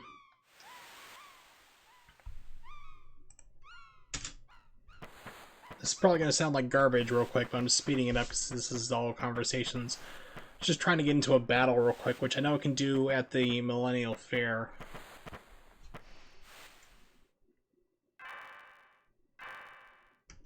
Chrono, wake up.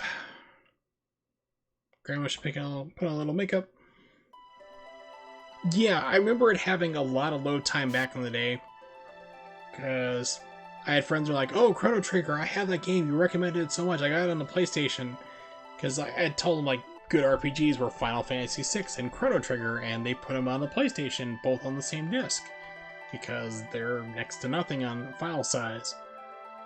Whole CD for like 7 megabytes worth of game, but yeah, so I remember trying it out and going, oh no, this is pretty bad. Like the way, because you get into a fight, it'd pause for like 3 seconds to load up, then your menu would come up and you could fight, and then after you beat them, it'd be like another 3 seconds of loading, but this is bad. I mean, this is, I don't know if this is an emulation thing or if it really is this slow. But I have not messed with the disk loading speed at all yet, because you can do that in RetroArch. You can speed up the loading, like the disk drive speed. Give me my money.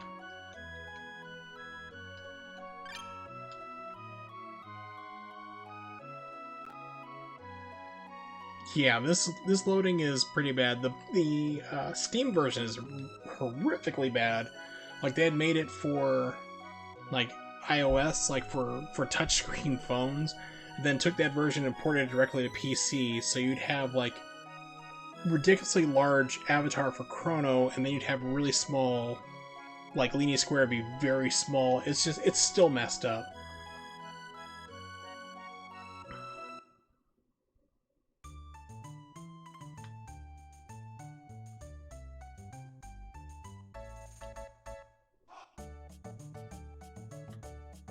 Bam! Walk into you.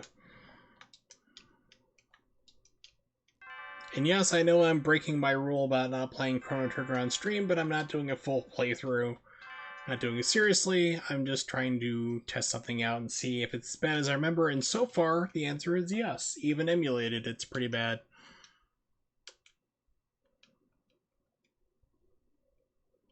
Yeah, I actually owned this for the Super Nintendo, which is now like $125 for it loose.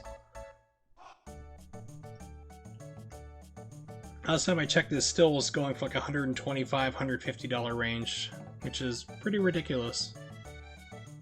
Which is why I tell people, like, any way you can play Chrono Trigger, do it, and I have caveats on that. 1, don't play the PlayStation version. 2, don't play the Steam iOS versions.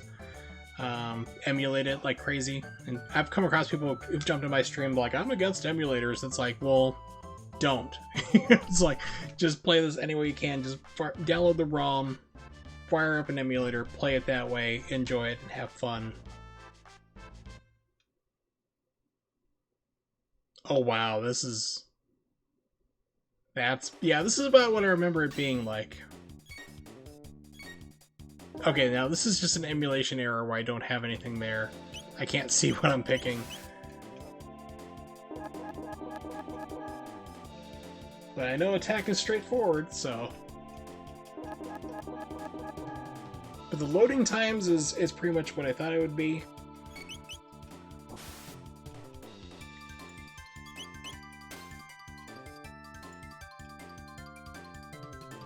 Okay, so now that we know that's there...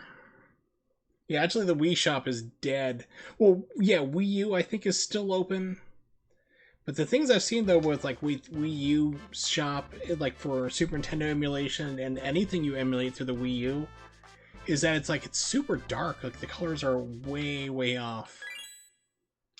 Okay, so let's try messing with the game a little bit.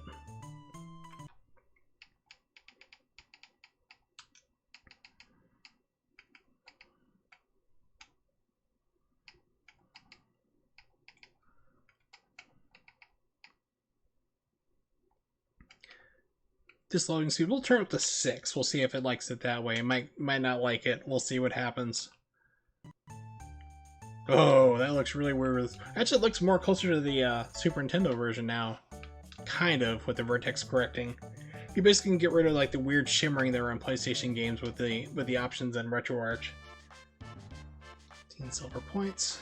So now we have 6 times disk loading speed. And it still takes forever to start the fight.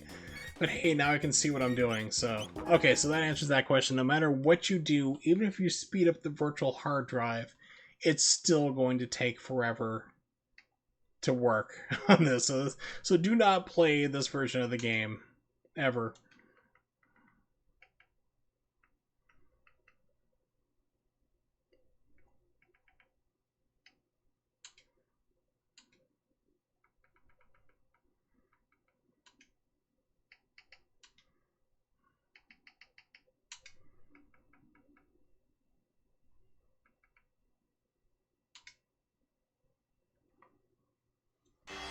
I'm not sure if I have this still set up for my...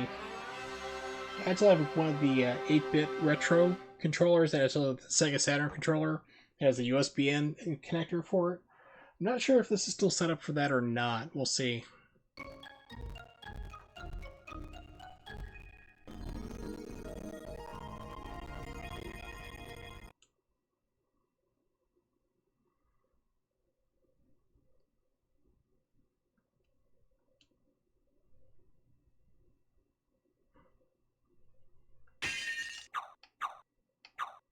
Yeah, let's put the mono.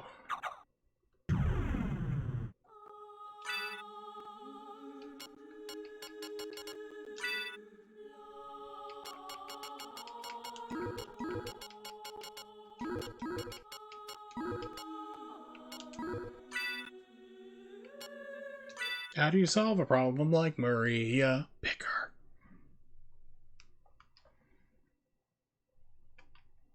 And because it's emulated, let's mess around with it. Let's see. Is there anything I can do? Nothing for this version. Wow, what chord did I select? No, I picked Beetle.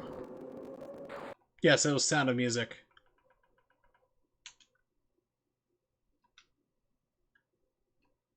Sound of Music is like one of the two like musicals I can actually stand. Everything else, it just drives me up the wall.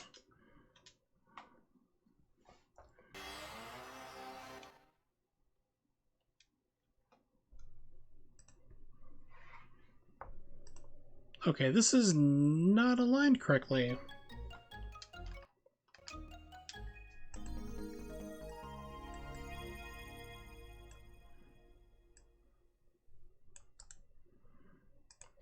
Center to screen. There we go.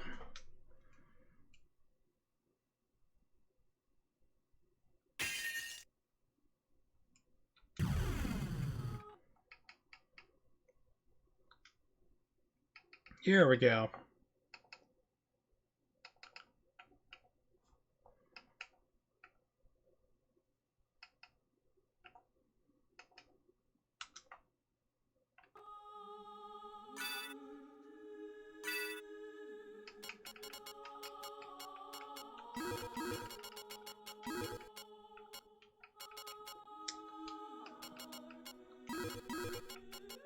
It's weird because I mess with it. This part isn't quite lining up just right.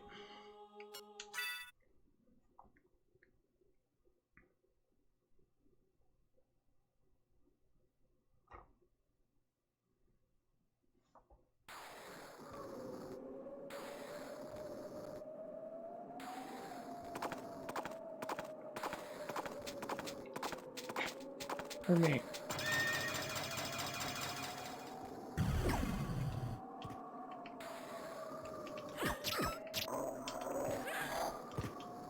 Trying to see where my buttons are.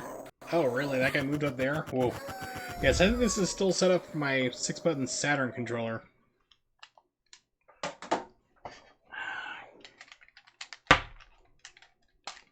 We'll see if it is or not. Just real quickly plug this in.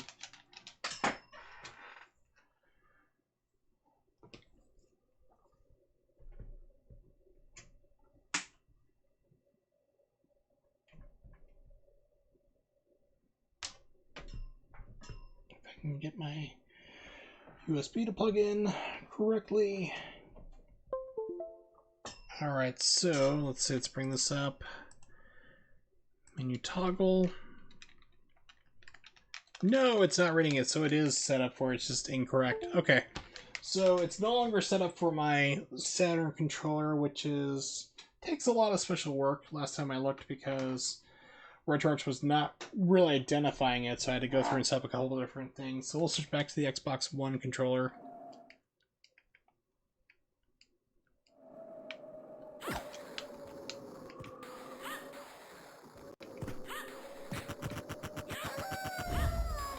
You can tell it's emulated because there's no slowdown here when I do this.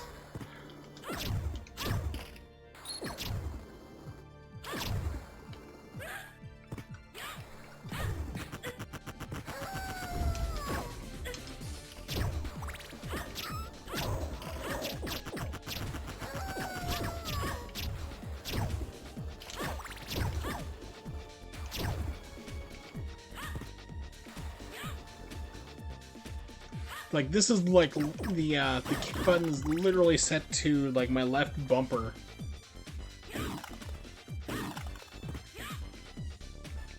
Makes it a little bit more difficult to do.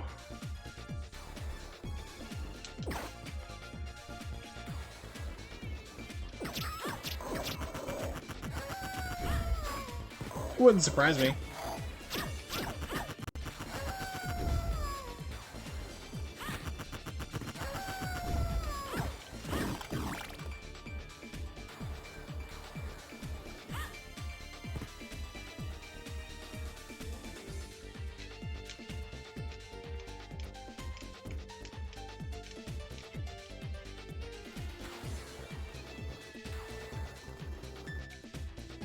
Oh no, I fell down. Whoops.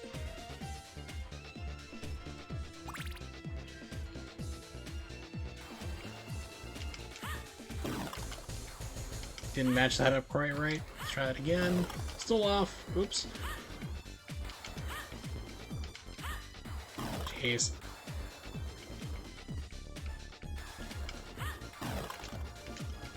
Oh, I can do it. There we go.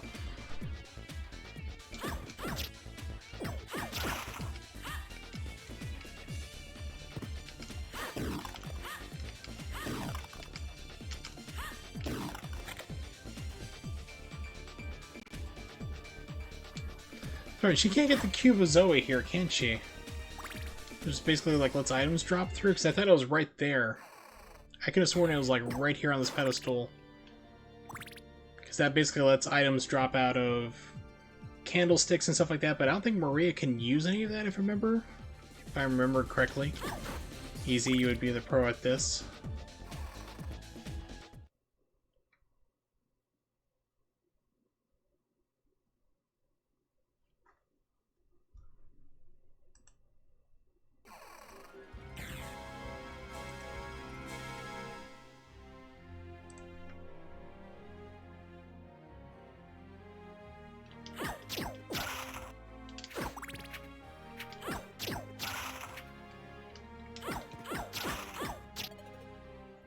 Okay, because I remember in Alucard, you'd have like the sub-weapons, like the Cube of Zoe right there, which is basically let you get items dropped out.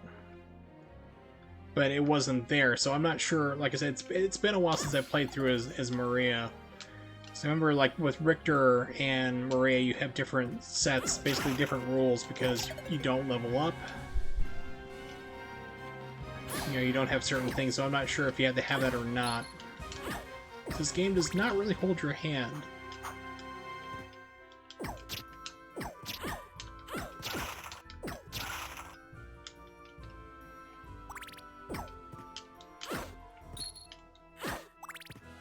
So can she get the Cube of Zoe or not? Because like I said, I remember being on that pedestal, unless it's somewhere different for her.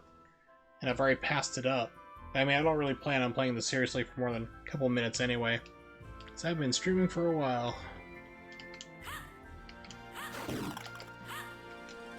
Okay, so they have almost everything unlocked. That's what I thought.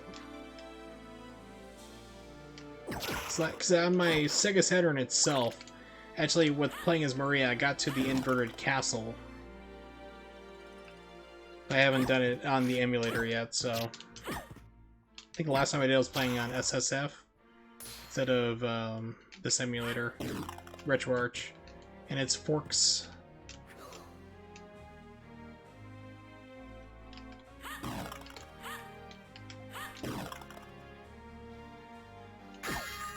Yay!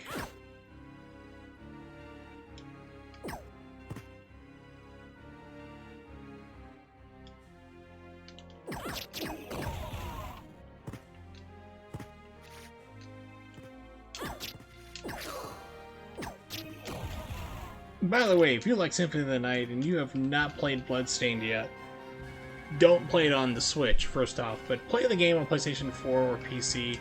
Probably PC would be the best option. But yeah, it is literally Symphony of the Night and everything but the name. It was a lot of fun. Now, let's see. So I think I put it on perspective correct, and let's see if the cross is still crooked. It's probably still going to be just because this renders in squares versus triangles.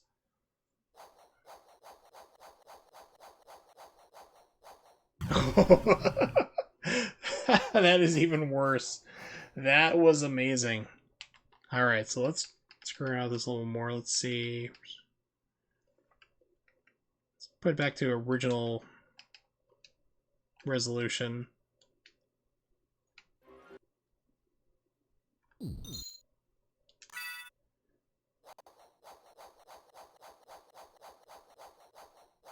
Okay, it's still messing it up. It's gotta be the emulator at this point. So I don't think I have anything else on here that would cause it to screw up. Improved mesh, maybe that might be doing it. Because I don't remember it being that bad for the cube. I remember it being like the straight lines, but like I said, the last time I seriously played this on emulator was SSF, which was pretty good straight emulator, so let's see how it looks here. Yep, so no matter what, it's got to be the emulator, the fork itself, that's causing it to look even funkier than usual. I mean, it was funky to begin with, but that's special on a new level.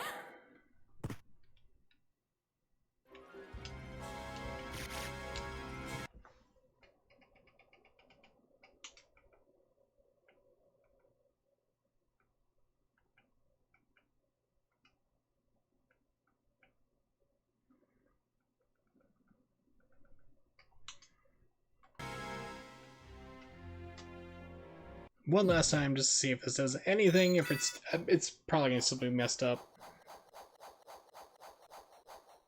Yep, so no matter what you do, it's just going to be funky. Cool.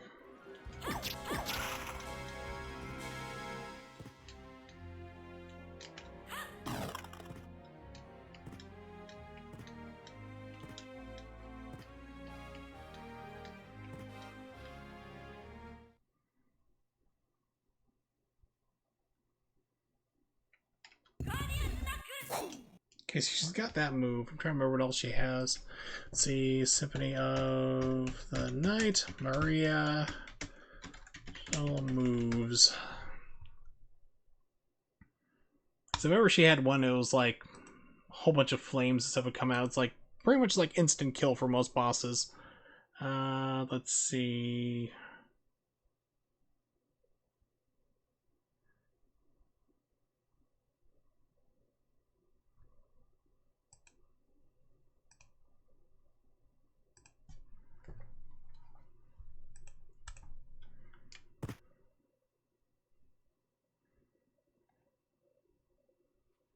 Can I do it with my arthritic thumbs? Yep. It's like, Framera, you're gone. You're done. See, the game's trying to slow down right now.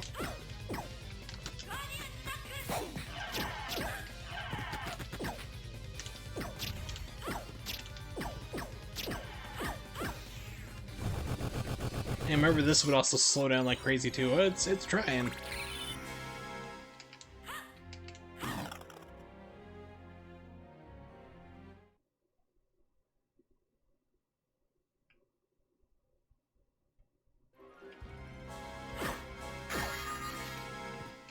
Nothing, absolutely nothing. Alright, but with that,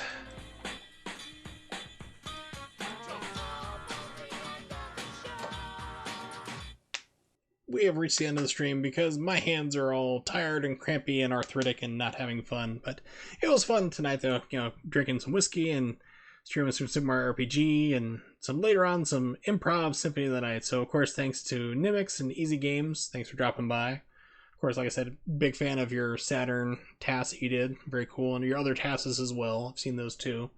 Also thank Days and which was Days 1003 and T-Wall showing up, and of course anybody who lurked as well. So I do stream, of course, at 8:30 p.m. Eastern Standard Time. So if you don't know when that is, also Easy Games, thank you very much for the follow. Appreciate it. Just type that into Google and it will tell you for whatever it is, what time it is where you are in the world. If you're not following here but want to find out what's going on, you can also check me out on Twitter at Wurzel555. Usually post up around 2 to 3 hours in advance if I'm going to be streaming and what I'll be playing, or if I need to cancel for whatever reason due to health or back pain or whatever, I put up that there too. So next stream, let's see, what day is it here? It's now Wednesday. I might do it later today. I might take the day off. I'm not sure. I might finish up just Super Mario RPG, or I might do another Bayonetta 2 speedrun. I'm not sure. Probably just finish up Mario RPG because I'm getting close to the end for that. But we shall see. So once again, of course, just check out there. Looks like nobody's really streaming right now, but thanks for hanging out and hopefully see you guys next time.